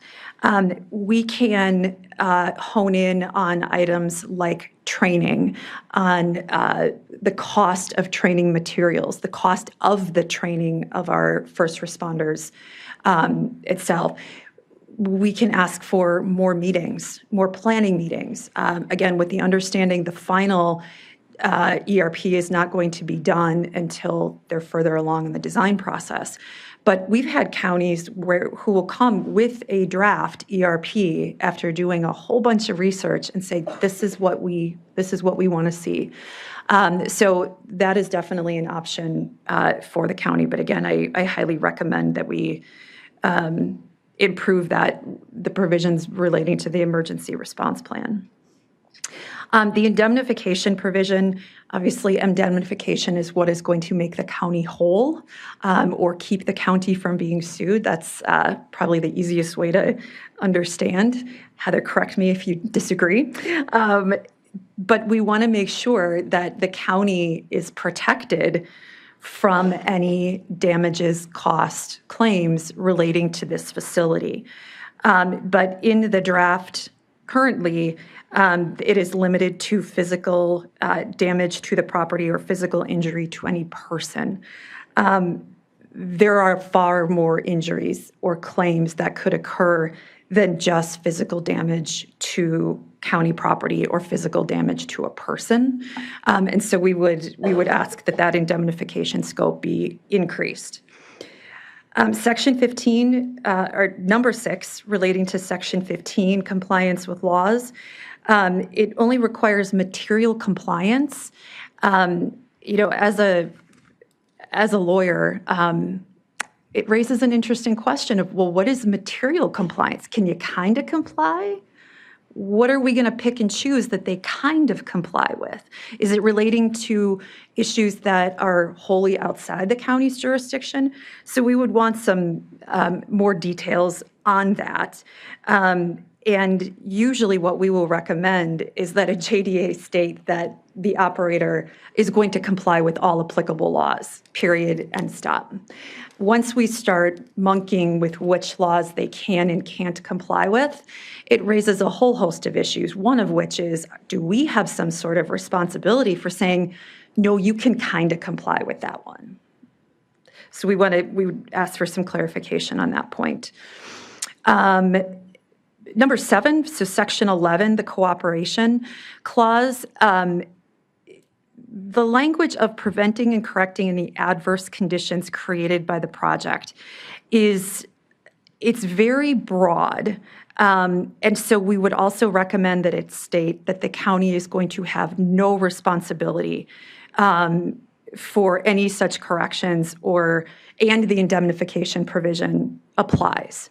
I understand Excel's request for essentially a cooperation clause or a you will not speak out against this project clause.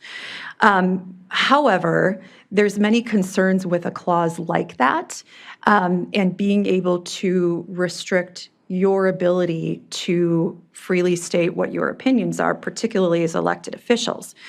Now, again, I understand that the goal for a joint development agreement is to identify and mitigate the impacts of the development. And that certainly can occur, but agreeing in trade for not being able to publicly comment on the project in a way that could be construed as adversarial, that language I would highly recommend would be cleaned up. Drainage, again, I'm sorry, I'm on number 8. Oh. Question, Supervisor. Yeah, when you say cleaned up, like what do you mean cleaned up? Like that could go either direction. So what are you saying? With respect to that, I'll call it the cooperation clause. I would prefer that it not be included because I would want to minimize the risk the county or any of you as elected officials or agent would face if you do speak about the project. Because that would bind us to not speaking ill of the project or opposing it, and then that would be breach of contract. Correct. And that could cancel the JDA. Right, or Okay. it could be construed as a violation of the JDA. Yep. Okay. And no, it makes sense. I just wanted, I didn't know which direction you wanted us to go on that, because clean it up could go one way or the other. So thank you for clarifying. yes, but I will say that if we ask for that from Excel, that we not include any sort of clause like that, I don't want to speak for Excel, but then what's their motivation for doing the JDA? They are entering into this agreement to appease the concerns that the county has. So if the county is not going to agree to not speak out against the project, then why would they do it?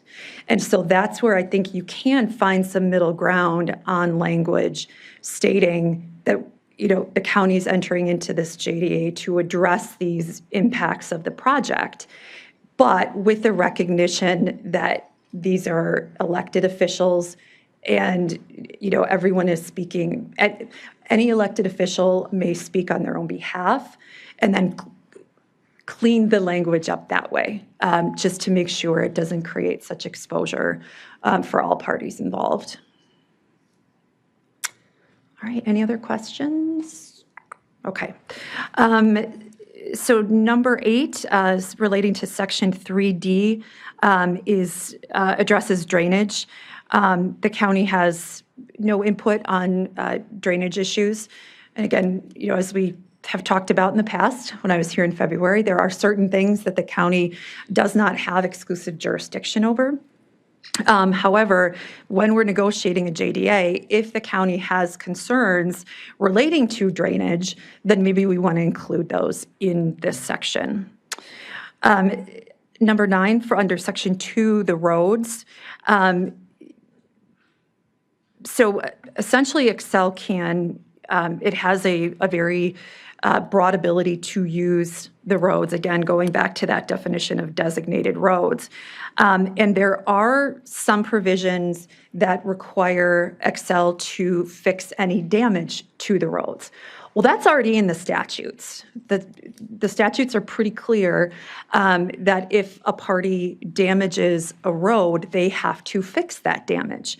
So keep that in mind, that it's not necessarily something you'd be getting from the JDA. But also when we talk about, it's kind of like a before and after analysis. They'll do an analysis of the road conditions before the project, and then they'll do an analysis of the road conditions after. And then Excel is proposing to repair any damages that are a direct result of the project's construction. Well, that's going to be really hard to prove unless it is like a big crack across the roadway that we know a truck damaged because the truck fell into it. Otherwise, we could sit here and argue over what is direct damage. And so or direct result. So this language, I think, could be modified to make it more reasonable. And then also, I think I have that in here, that we need to make sure that roads post-construction are also addressed. So if there is an element of their operations and they damage the roads, that they're going to acknowledge that they will fix that damage as well. We do have that protection under the statutes, but I think it's important to include it in the JDA as well. Supervisor Ramberg? Thank you, Chair. And also, like what we had with the frac industry, that we had measured it with a reflectometer ahead of time with a third party, before and after, and it was a measurable difference that we defined as what they had to pay.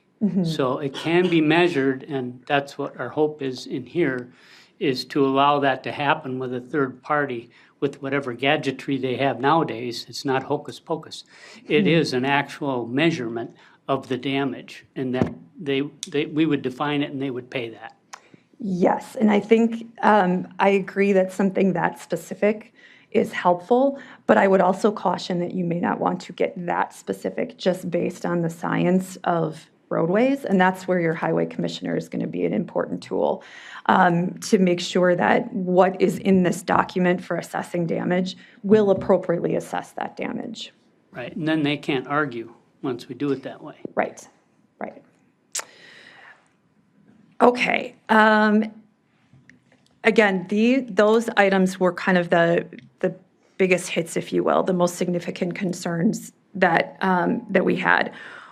One that is not in here that should be in here, and I actually, Heather, I don't know if we talked about why I didn't include decommissioning, because we've talked about it a whole lot.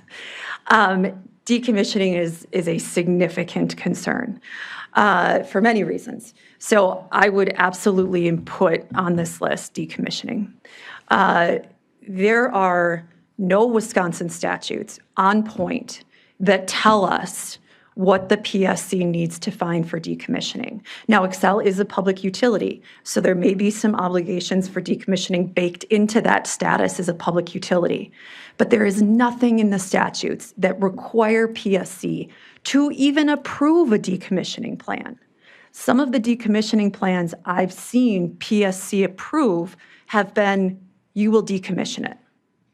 Great. No, not the who, what, where, when, why. We know of situations where counties have been pulled into frac sand operations that have closed up because, by golly, the county is the best one to handle it. You know, you have accountants, you have people that can analyze all these issues, you take care of it. No. We want to make sure that that does not happen. The county is not on the hook if, heaven forbid, something were to happen to the development early. You know, I understand that the goal is that, you know, for the life of the development be 30 plus years. What if in 5 years something happens, there's damage, destruction, market changes, who knows? But they want to close up shop in 5 years. Who's going to decommission it then? So decommissioning is not a 30-year problem. Keep in mind it can be a now problem. And it is a now problem from the standpoint of, I absolutely think that there should be some elements of decommissioning in this JDA. All right, then under number 10, other issues, these were just things that still very important, but you know, not as important as the priors. Insurance requirements, we want to make sure that adequate insurance is always in place. Now that's of course in, you know, Xcel's best interest too, but it would be nice for the county to say or have a say in what the insurance amounts would be. A better timeline for designated roads, just so we can see if there's any phasing that is going to occur. Number 3, section 4C, this was an interesting clause. I've never actually seen this in a proposed JDA, where it states that the developer Xcel is going to not take certain actions or limit their lobbying activities to not advocate for shared utility payments at the state level. What does that mean? Does that mean, you know, the project manager isn't going to go testify before the legislature if there's a proposal to reduce those statutory payments? What does that mean? We would absolutely need some more clarification on that. Let's see, number 5, section 5 statement that the county acknowledges the solar array will provide a real-life opportunity for renewable energy. This is when, again, I understand where Xcel is coming from. They want to be able to say the county agrees to this because there's a whole lot of value for Xcel when they're in front of PSC if they have this agreement. But I make very sure that you want and you agree with that statement before moving ahead with the JDA. Because, you know, anytime there is a specific acknowledgement of a statement, we just have to be very clear that we all agree with that. Sections 8, 9, and 10, in what I call the quality of life items, are limited to what PSC requires, and then, you know, list those out. But for some, no mitigation is necessary. We want to have more details on those because we don't want to rely on PSC to put those details in. Because there's a high probability that they won't. And so those are things that we would want to build into the JDA. The car survey, I did listen to the audio from your August 18th meeting, and I know that the car survey was a significant issue. So I did note that Section 8G of the draft does not require Xcel to be bound by the car survey report or any sort of expert recommendations. So again, just be cognizant of that. The setbacks, 100 feet. I think there was some statements made at that August 18th meeting that they are going above and beyond what setbacks are required. And that may be the case under the underlying zoning designation, but a 100-foot setback is not it's not a huge give when we're talking about a project of this size. Right. The section 11, I would hope that that Excel would agree to our inclusion of a statement that we are a governmental entity, and that by entering into this agreement and coming to the table with us, that Excel is now subject to things like public records requests as a party doing business with the county. So I would hope that that would not be an issue to acknowledge our status as a governmental entity. We have a question. Oh, yes. Sorry, on F, the setbacks, a question was raised that if the property owner signs a separate agreement that waives the setback requirement, which contract takes precedent then? So if we say it has to be 100 feet from a property line, but the property owner waives the 100 feet, which one supersedes which? That's a great question. It So can depends. we put in language in ours that say it's not to be superseded by good neighbor agreements? You could, but the issue there is I believe those good neighbor agreements have already been executed. Yeah, so.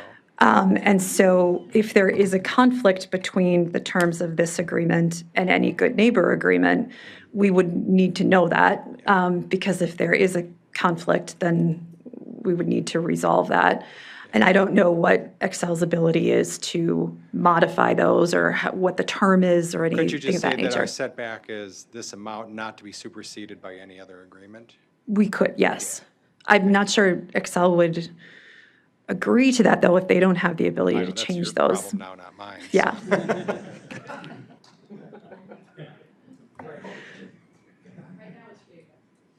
Supervisor Carlson, you had a question?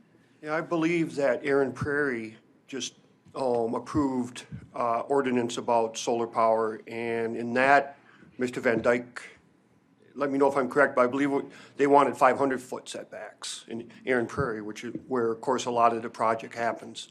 So I don't know how this affects that or that affects this, but it's in there.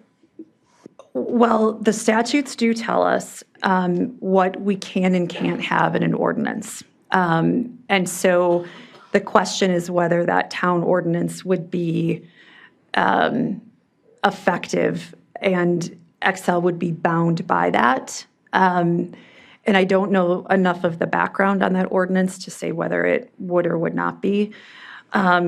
There's a whole other layer of questions if it is deemed a zoning ordinance and whether it's gone through the right approval channels at the county level. So point being, for purposes of the county and for purposes of the JDA, I would not rely on a town's ordinance to ensure the setbacks are going to be 500 feet. Any other questions? Okay. All right. Number 8, the JDA does not address the effective assignment.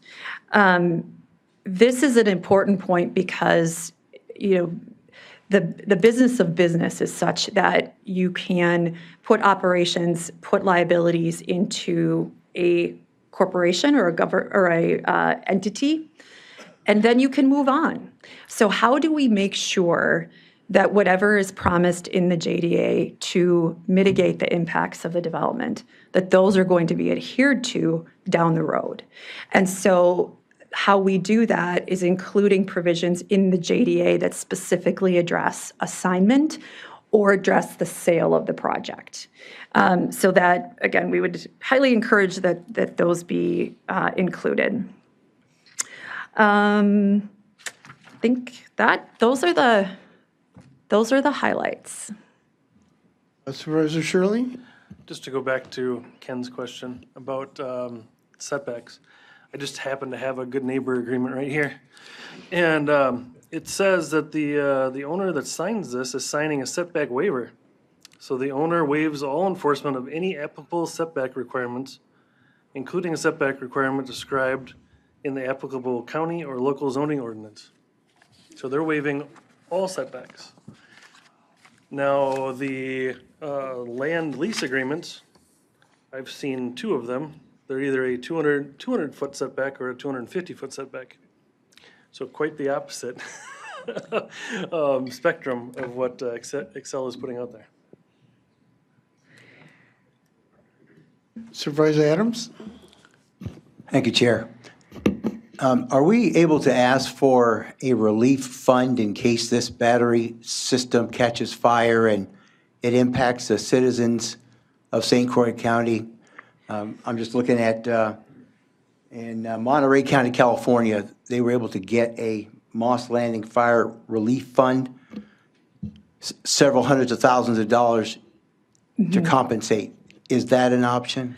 And in that instance, was it pre-incident or post? It was. It appears to be post. Okay, and I just wanted to make sure because when we're talking about requests that would be made to Excel, I would put that under the heading of emergency response planning, and that if the county is looking for some sort of financial assurance in the event that some sort of unanticipated disaster happen, that there be those funds available. That's where I would say let's file it under that.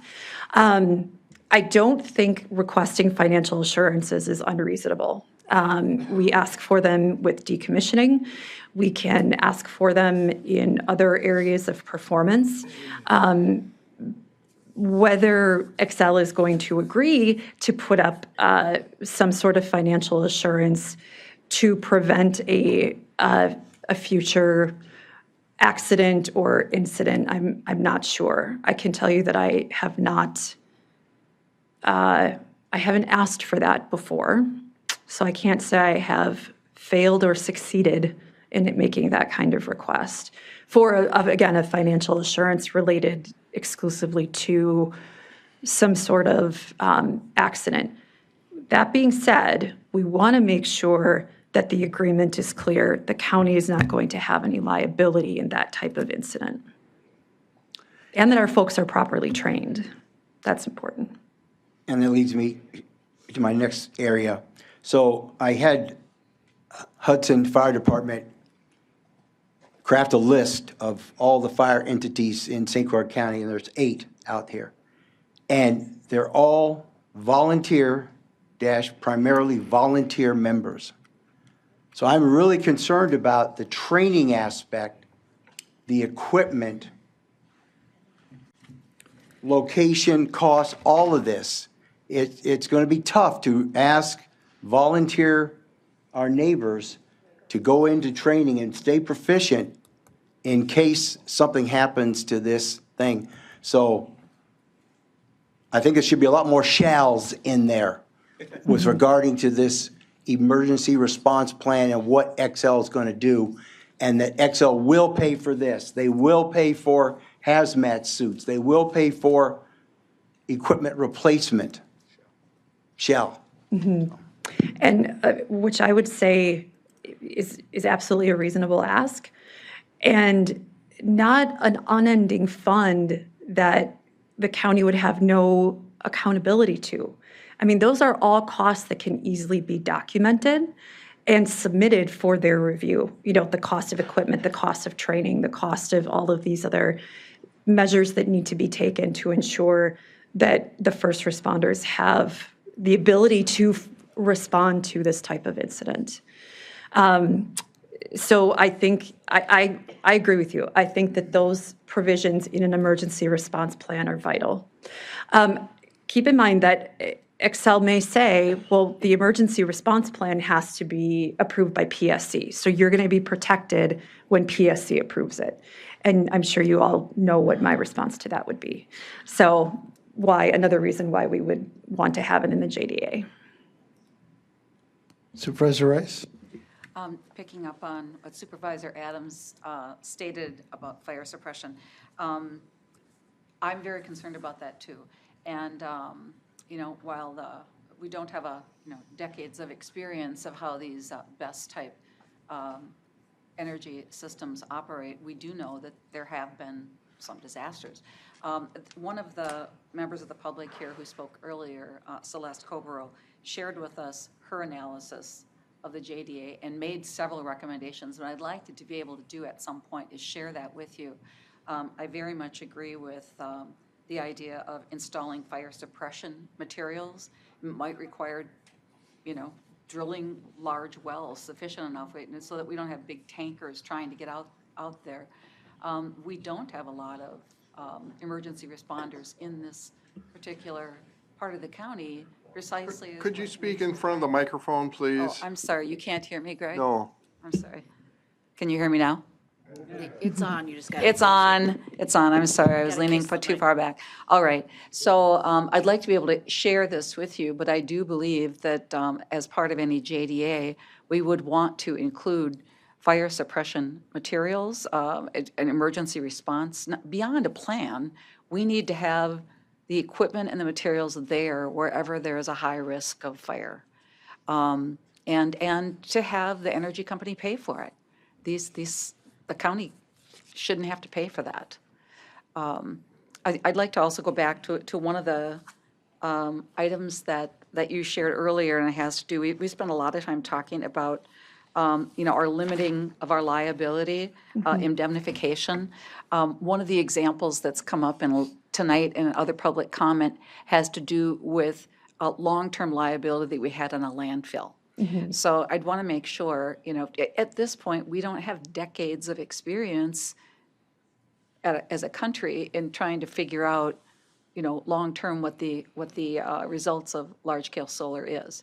So I'd want to make sure that we're not hanging anyone out for a long-term ability. So I want to make sure we have really tight language on indemnification, so we're not, burdening future boards and future towns and villages with having to clean up something that we didn't foresee. It should be part of the energy company's expense. Thank you. We're kind of drifting into other things that we'd like to include in the JDA, which is exactly where we need to go. So I'm really looking for other suggestions and other items that we really feel would be beneficial to include in a JDA. Supervisor Cowner? Thank you, Chair.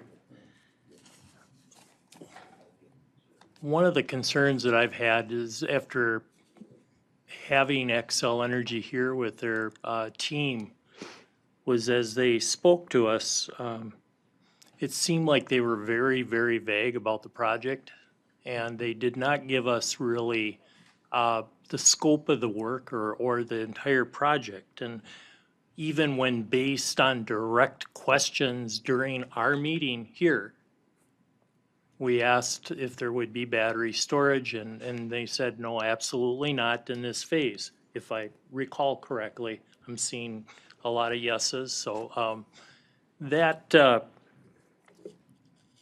misleading.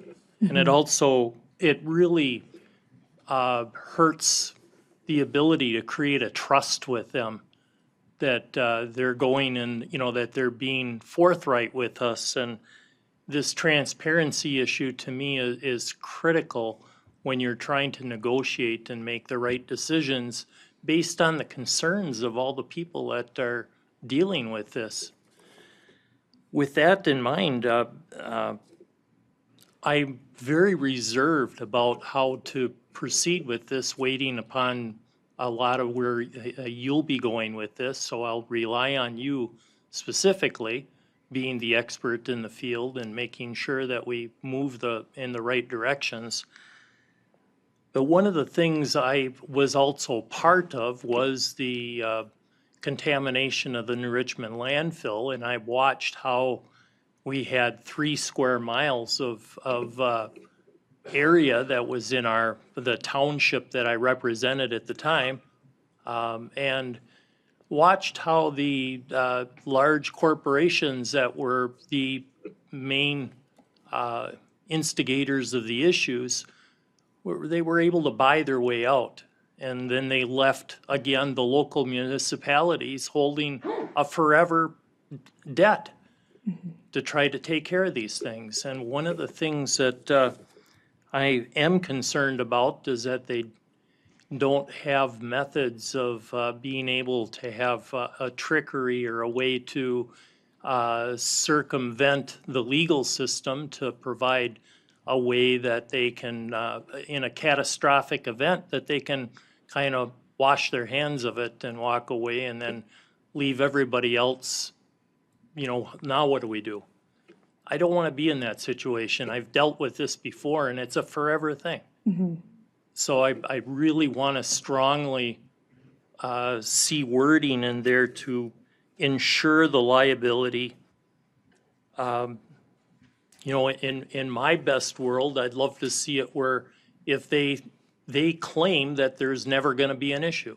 They claim that there's not going to be any voltage problems, or there's not going to be any karst issues with how they do the installations.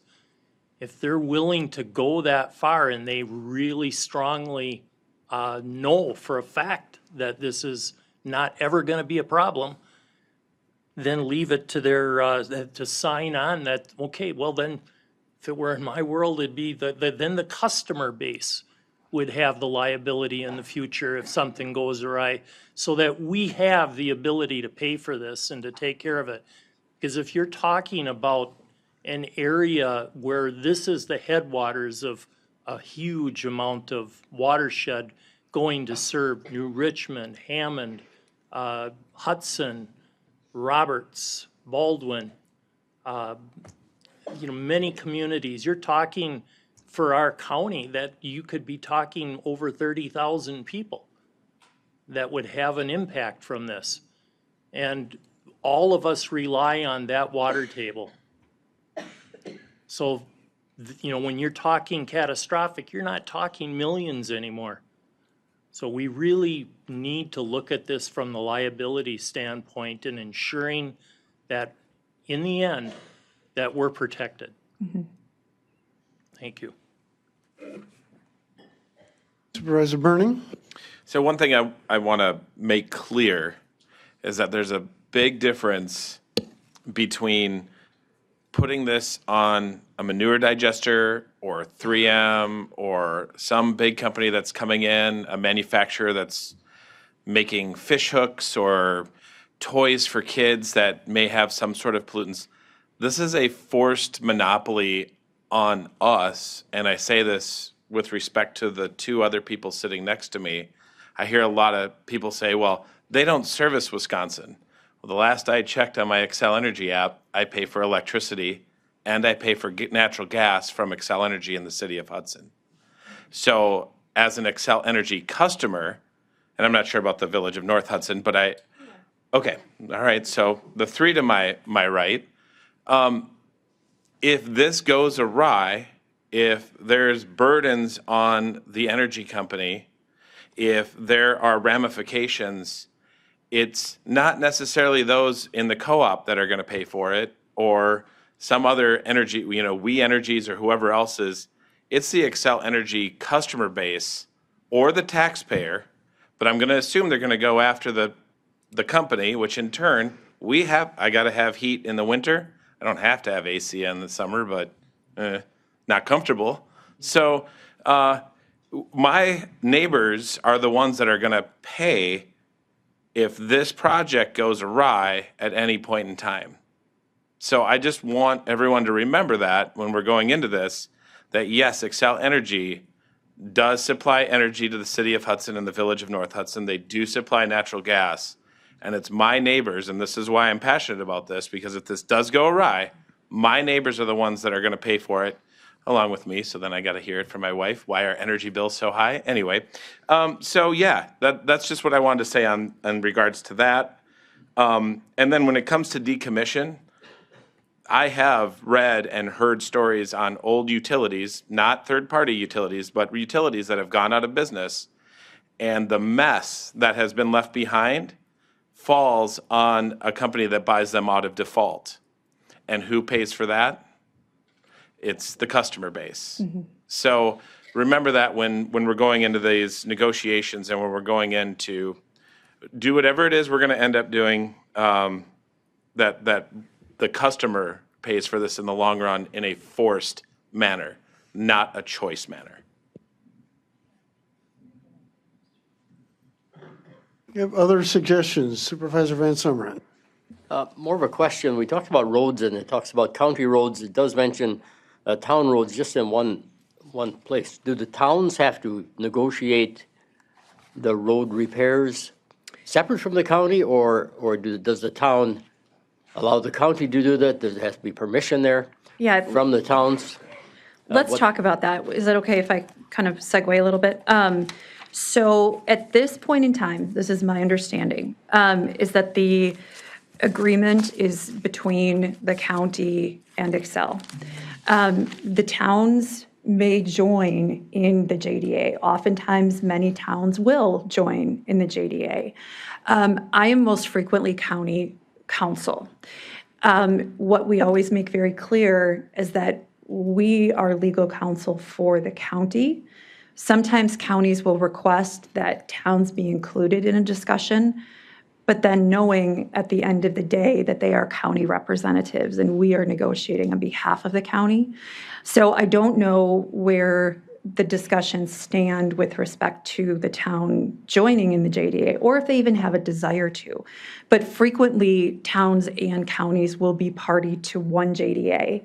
And then that type of responsibility of approving the designated roads for the town roads will fall to the town as party to the JDA. Does anybody else have any? Okay, Supervisor Bernie. Yeah, thank you. And thanks again, Rebecca. It's nice to see you again. So when it comes to road repair and road damage, is there ways to put like expedient remedies in so that it doesn't get bogged down in legal process and challenges, and make sure that we have things very well spelled out, like Supervisor Ramberg, sorry for mentioning you, but I'm giving you like like he said that there was like a for sure way to like measure, and then the thing I can see is like, oh, no, that's not us. Okay, we'll see you in court, and then that road doesn't get repaired. There's ways to put remedies in there that can be very expedient in getting resolution to that. Is there ways to do that? And what I would suggest for like purposes of the JDA is that we specifically carve out language that if it's an emergency, the county gets to do it, because we're not going to wait in the event of an emergency.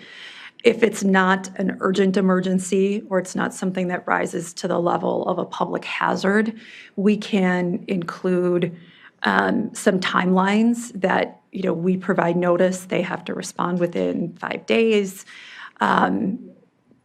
Just, to give some more narrow parameters. I was even thinking of things like if they don't reimburse the county within said number of days, we go to mediation instead of having to go to court, and then like they pay penalties on things. Again, I'll pay for it. But at the bottom line is they need to get this done quickly, and that we can act if we see fit. Things like that. And one thing that I would, on that point, is that we include a acknowledgement that that Excel is going to work cooperatively with our departments, so that there is a connection between your highway commissioner and someone at Excel on their project management team, where they can have those direct communications. And that may have already been discussed, but I think it's important to have an acknowledgement in an agreement that everyone is going to work together. So when someone gets a call that there's that type of problem, that at least on paper, we know the parties are committed to working it out.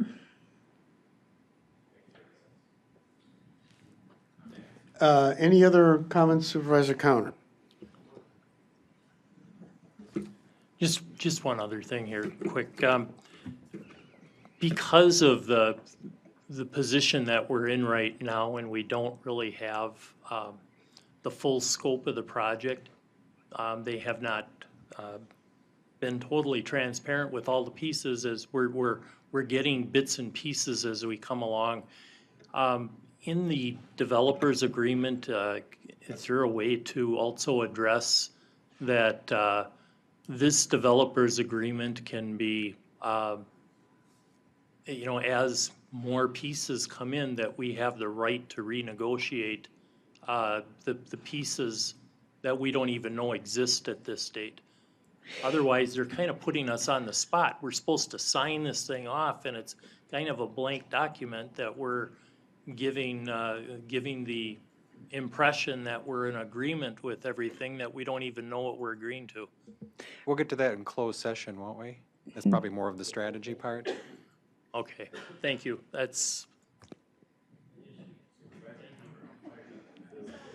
So are there any other suggestions or things that we would want to include in JDA that you can think of at this point? Yeah, Supervisor Carlson. When we talk about the, thank you. Well, when we talk about the emergency response part and the planning for it, I haven't seen anything about working with our emergency management director or our communications manager. I would like to see any plans, have them be very involved and agree with and work with whatever plan and approve whatever plan that they come up for. So our county has a good emergency management plan for this. And they should pay to train and if maybe update communication equipment or our response vehicle that we use, command vehicle. If there's anything, I don't know, but I could see it being a problem out there trying to control communications and emergency response.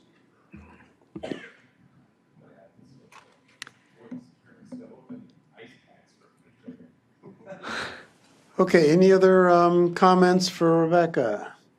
I think what we're going to do, we're not done. I'm sorry, Lisa, I didn't see your hand. You're on. I may have missed this, but where are we at with attorney-client privilege and all of the stuff that gets posted? Where do we draw the line on what gets released into our minutes, what gets released? Well, I will tell you looks that, streamed. and Corporation Counsel, correct me if I'm wrong, but when we go into closed session, what is discussed in closed session is confidential. And it is not to be disclosed, so there is clearly attorney-client privilege in that closed session, hence the reason we're allowed to go into closed session. Right. And so, under our state law, we highly value public meetings and discussion in public forums. So it really has to be a unique circumstance to go into closed session. Here would be, what we've articulated in the agenda. In terms of the opens discussion, this would not be attorney-client privilege to the extent that it remains confidential in some sort of public records request. The recording or the agendas, if there's minutes, those would all be disclosable. And so the privilege is, it's the client's to waive. So if the county decides that you wish to waive that attorney-client privilege, I can advise you why to do so or why not to do so. But it's up to the client to do that. And the county is my client. Thank you. Yeah, and I would summarize that, Supervisor Lind, as what you want in the joint development agreement is what you'll discuss in open session, because the public wants to know what you're asking for. They want to know if you're going to ask for 100 feet or 200 feet. And there's no confidentiality about that. This first time our attorney sits down with their attorney, she's going to say, here's all the things we want. So if you say it at the public meeting, there's nothing confidential about that. When we go into closed session, how we win, how we get to the end result, that's what we don't want Excel to know. And so that's where we're going to ask the public to step out. So what is open, how is closed? Supervisor Shirley? Thanks, Ken, because I was going to save this for that closed session, but I won't. So my question is it reasonable to ask for future energy usage for St. Croix County in the JDA? Like earmarked additional, or is that going beyond what we're allowed to ask for, whether the PSC would strike that out? Yeah, well, keep in mind the JDA is, PSC doesn't approve it. Right. It is certainly incorporated into their application materials. So it's not, we wouldn't have to worry about asking for something with the concern of would PSC not approve it. This is a good old-fashioned arm's length negotiation. However, I don't know if that type of request is legally permissible. So I'd want to look at that in far more detail before making the request. Okay. Because I can go, I'll go down that road quickly, and then we can talk later if it's something we want to even go down. But, so, doing some digging, you know, St. Croix County average usage is 3,100 megawatts a day. Our peak is like 38 to 42. So my idea was that as part of this JDA, why shouldn't we ask Excel for 10% of the planned energy produced out of this project to be dedicated to St. Croix County for future growth of our county? Transmission lines, you know, planned and made available to the 5 most populous areas of our county. You know, that makes sense to me in a joint development agreement that, you know, if we're in this give and take, you know, they should help us be able to grow this county at the same time. Because the one thing that all of our municipalities will tell you is that when we're approached by large corporations or whatnot, the first question that a lot of, like our EDC director goes to is Excel and says, is this possible? And Excel says no.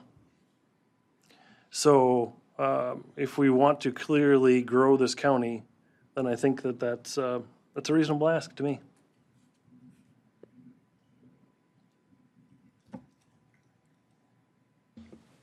Other comments?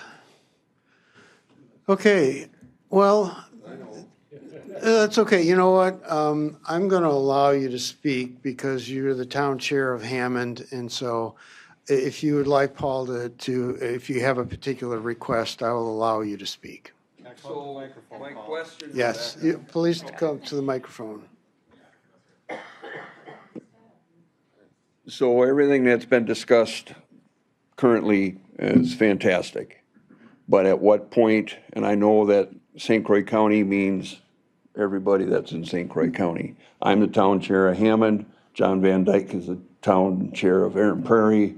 The two of us will be directly affected. Everybody else is going to be affected as well, but our land. When do we enter this agreement or discussion with you as the St. Croix County attorney on this? That's up to all of these folks. Okay, so. Yeah. And then the only other thing I'll add about fire is that I'm also the president of United Fire. We have 3 fire stations, and we service all of Hammond, most of Aaron Prairie, have 80-some firefighters, and we need to take care of their safety as well as resident safety. So, okay, thank you.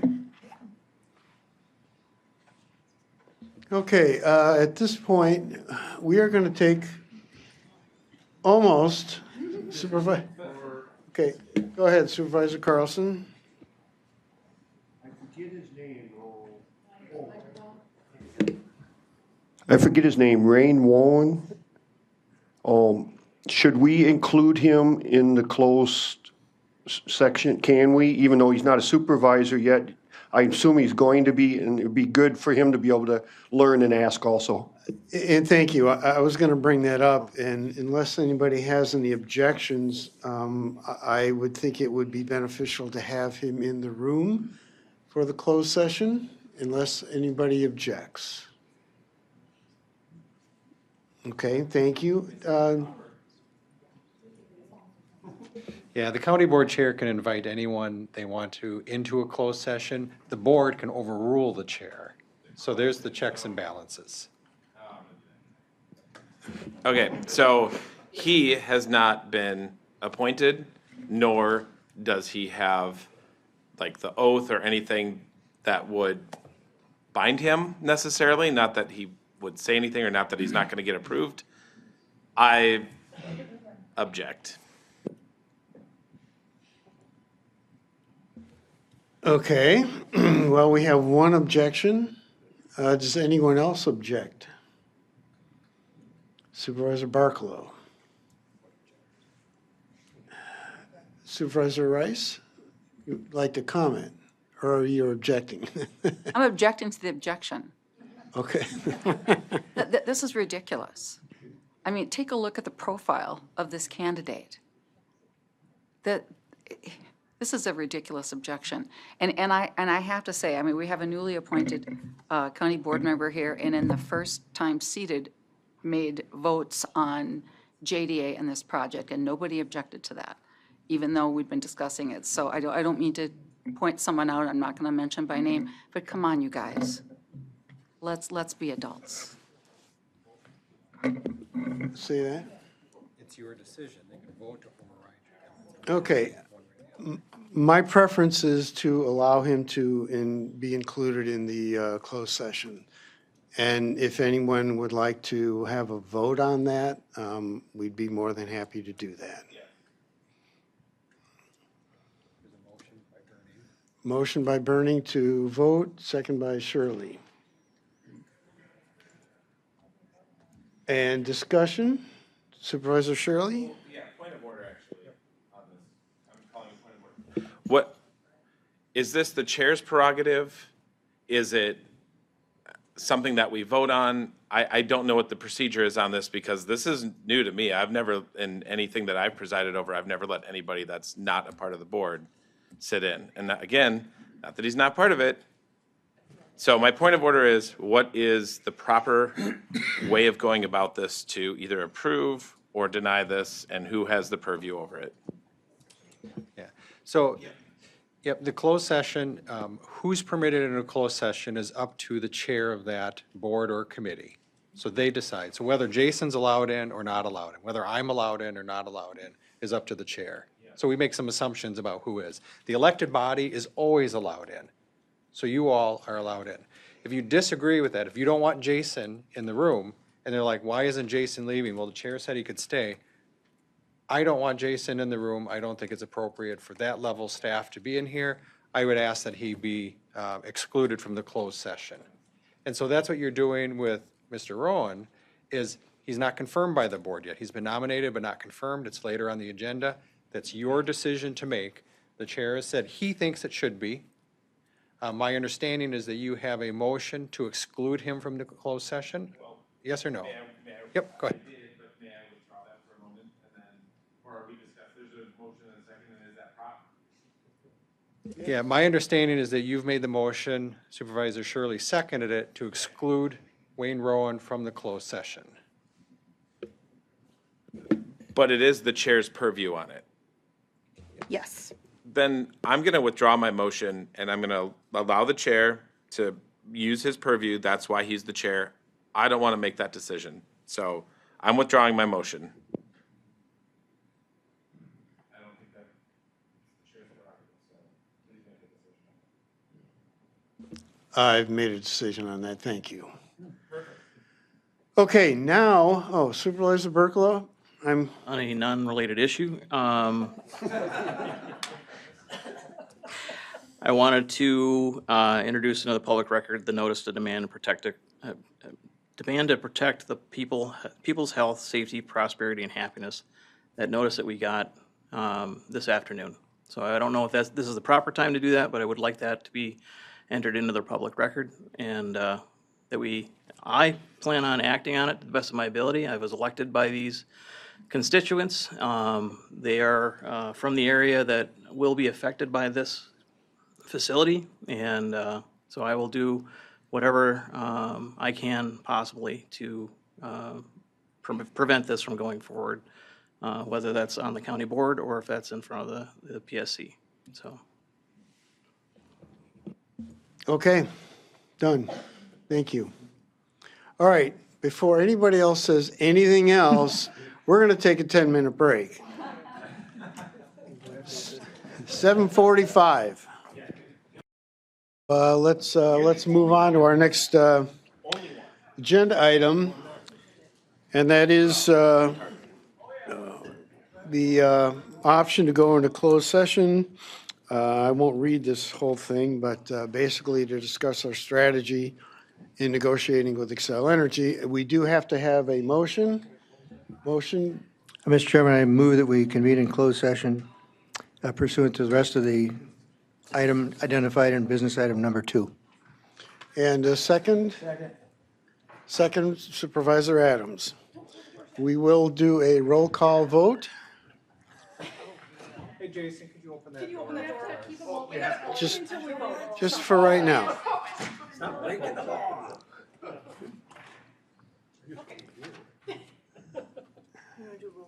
Yes, please. Yeah.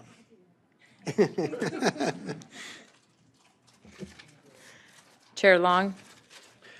Oh, we can use the voting We could, system? yeah. The voting Yeah. system's fine, that's a roll call. It'll just take, oh. It's item number 2 on the agenda.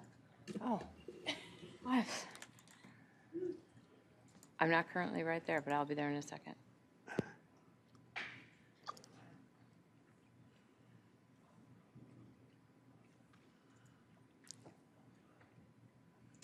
And who was, I'm sorry, who was the I was the mover. Second was Adams, yes.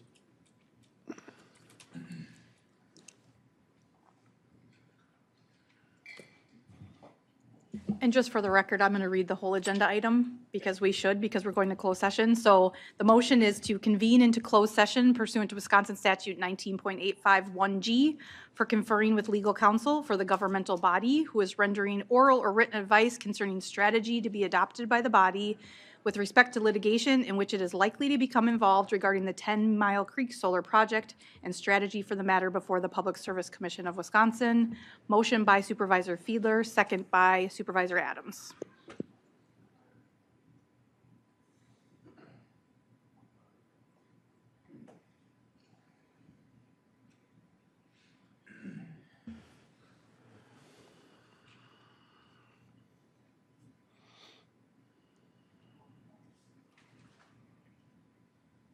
Supervisor Van Summer, did you vote?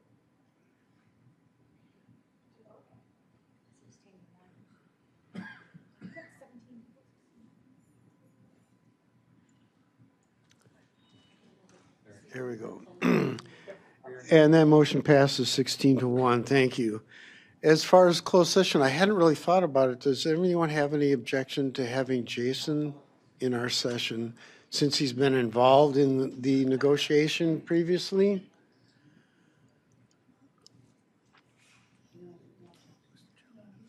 What's that? That's Wayne Rowan. Okay, Jason, you get to stay. Woo-hoo. Okay, we're now reconvening our open session, and I can at least share with the public that there was a very good consensus on the strategy that we agreed on. So going forward, I think that's very positive from a board standpoint. And so on number 3, I don't think there's really anything to discuss, so we're going to move right on to item 4, which is a resolution considering joint development agreement with Xcel Energy regarding the 10 Mile Creek Solar Project. And do we have a motion, Supervisor Hanson? I'd move that we budget $350,000. No, we can't do that? Oh, what do we need? This is us hiring a toll. Oh, I apologize. I'd move that we hire a toll slaw. Okay.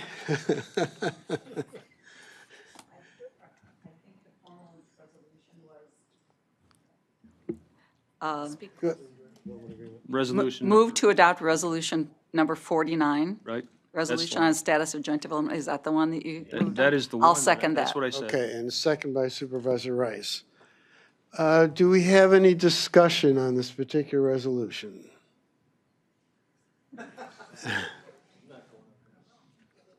Any discussion? I know it's getting late, uh-huh. Okay, I guess we're ready to vote on the motion to approve the resolution to contract with Toley's Law.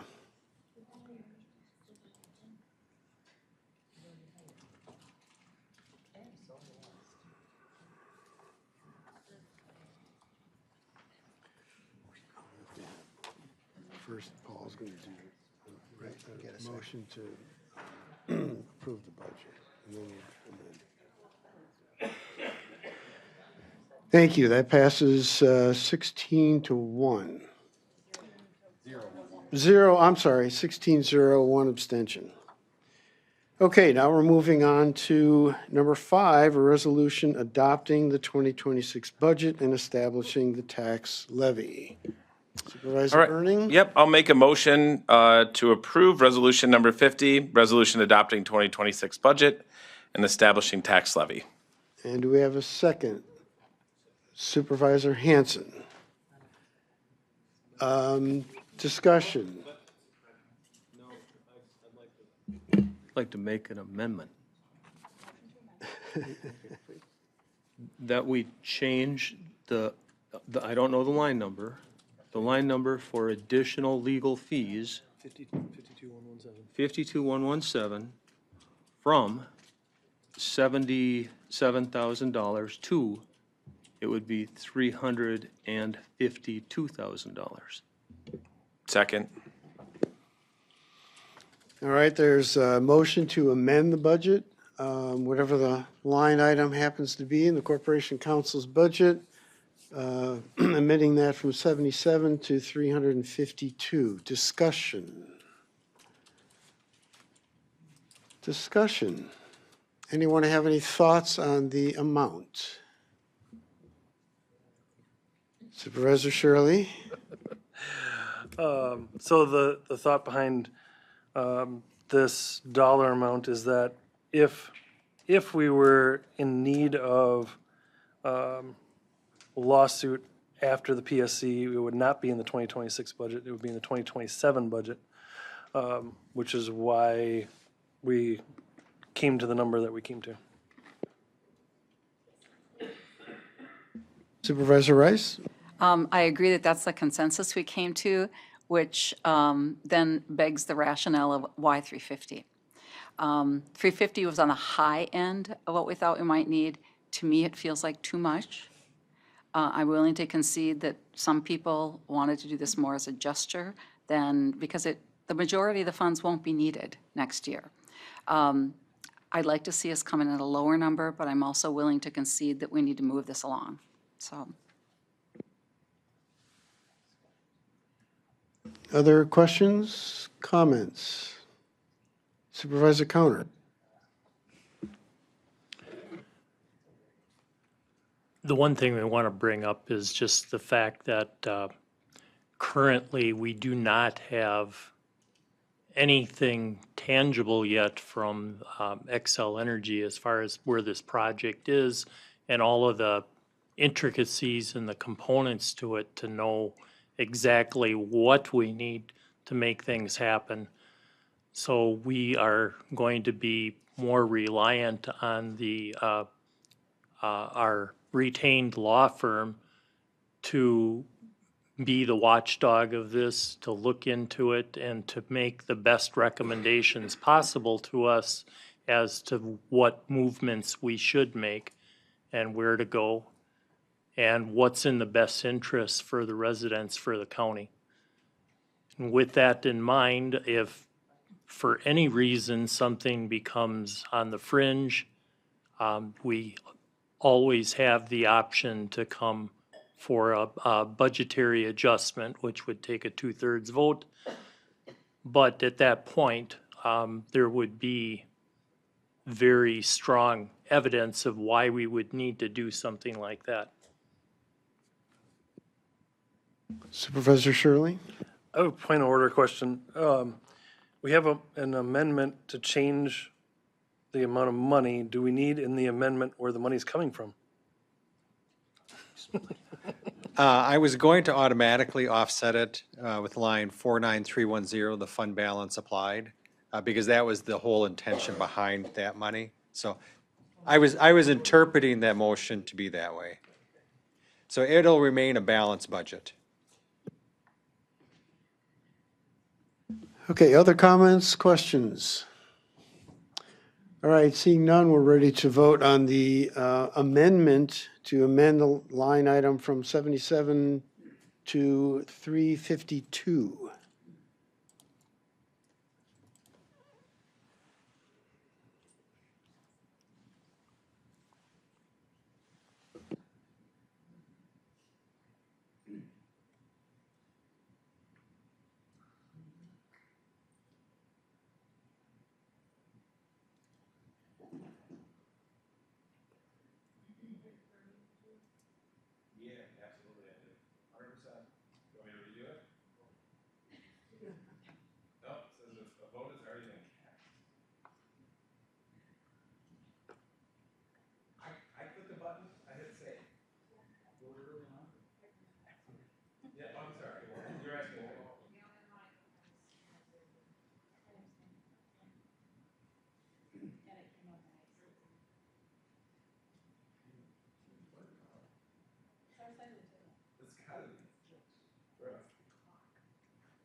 Okay, and that passes 15-1 with one abstention. Okay, we're back to the original motion to approve the budget for 2026 as amended. Any comments, any questions? I know you're getting tired, I can tell. Okay, we're ready to vote on the motion to approve the budget as amended.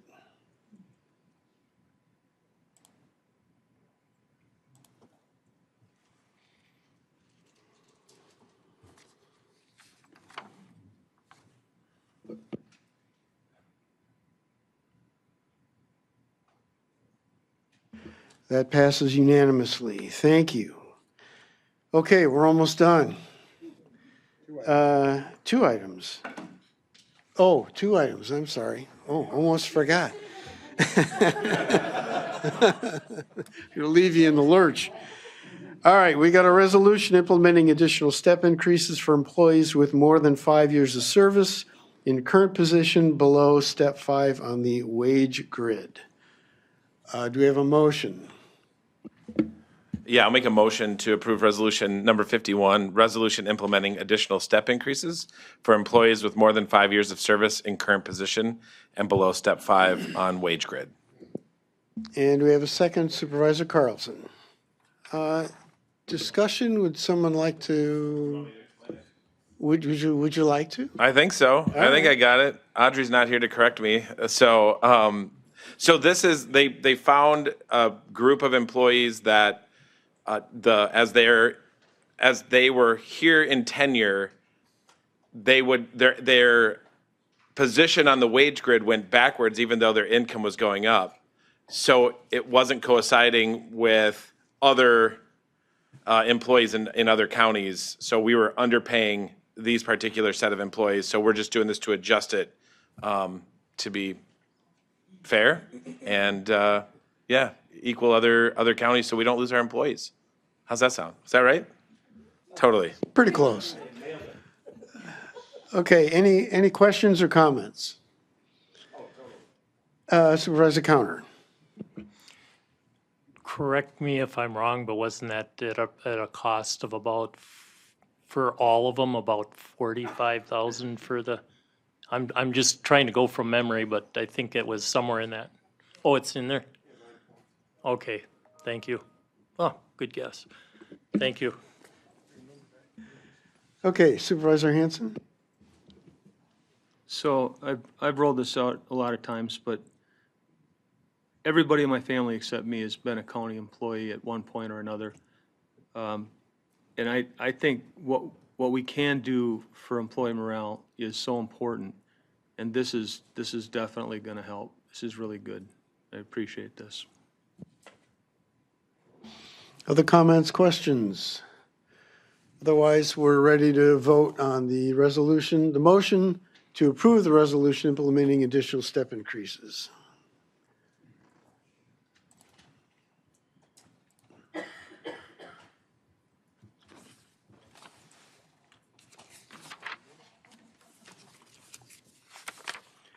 And that passes unanimously. Thank you. Okay, now go back to my earlier agenda, appointment of County Board Supervisor, District 10. So I've gone through this process. I'm getting pretty good at it now. This is my second one. I got one more coming up, so I'm getting used to it.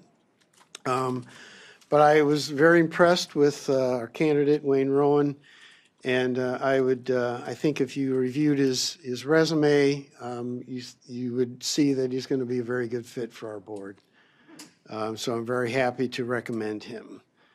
And to do so, I do need a motion. Supervisor Leaf. I move to approve the appointment of Wayne Rowan to fill the position of Supervisor District 10. And do we have a second? Supervisor Hanson. Any discussion or questions? Okay, I guess we're ready to vote on that appointment.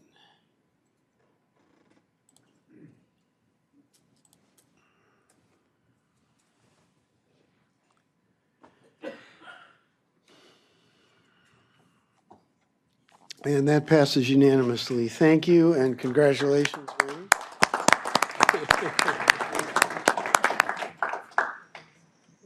So, We'll get him sworn in right after the meeting. We'll do the official oath and stuff. If you want to come on up and have a seat, Wayne, I mean, for the last 30 seconds. last 30 seconds.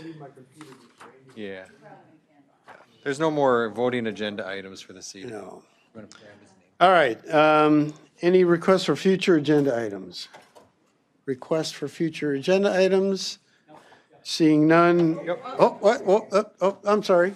Supervisor Van Summeren. This is a request for a future agenda item, but not for the next meeting, and that is Friday, we have our open house. Are there any instructions, Administrator Witt, that you'd like to give to us? Dress to a suit and tie, plan on being here all of the time? Do you need us for anything? Tell us the plan. I'll make an announcement. Okay? Yeah, that way you don't have to go on the next. You're jumping the agenda a little bit. That's okay. Okay, county clerk's correspondence, none. Okay, now announcements. Yeah, we have an open house this Friday from noon to 3. So we're going to have a small ceremony, either centered here or ribbon cutting by the front door, sort of weather dependent. But that noon to 12:30 is probably the festivity part of it. The rest of it is just people wandering around getting tours of the building. So the beginning part of it will be the most interesting. That's when the chair will be speaking, giving a presentation. So when will the ribbon cutting happen? Yep, it's going to happen at 12:30, roughly, 12:15. 12:15, 12:20. All right, 12:15 to 12:20, says our public information officer. Okay, any other announcements? Any other announcements? It's 9:35. We're adjourned. Thank you very much for hard work. Younger than our. Well.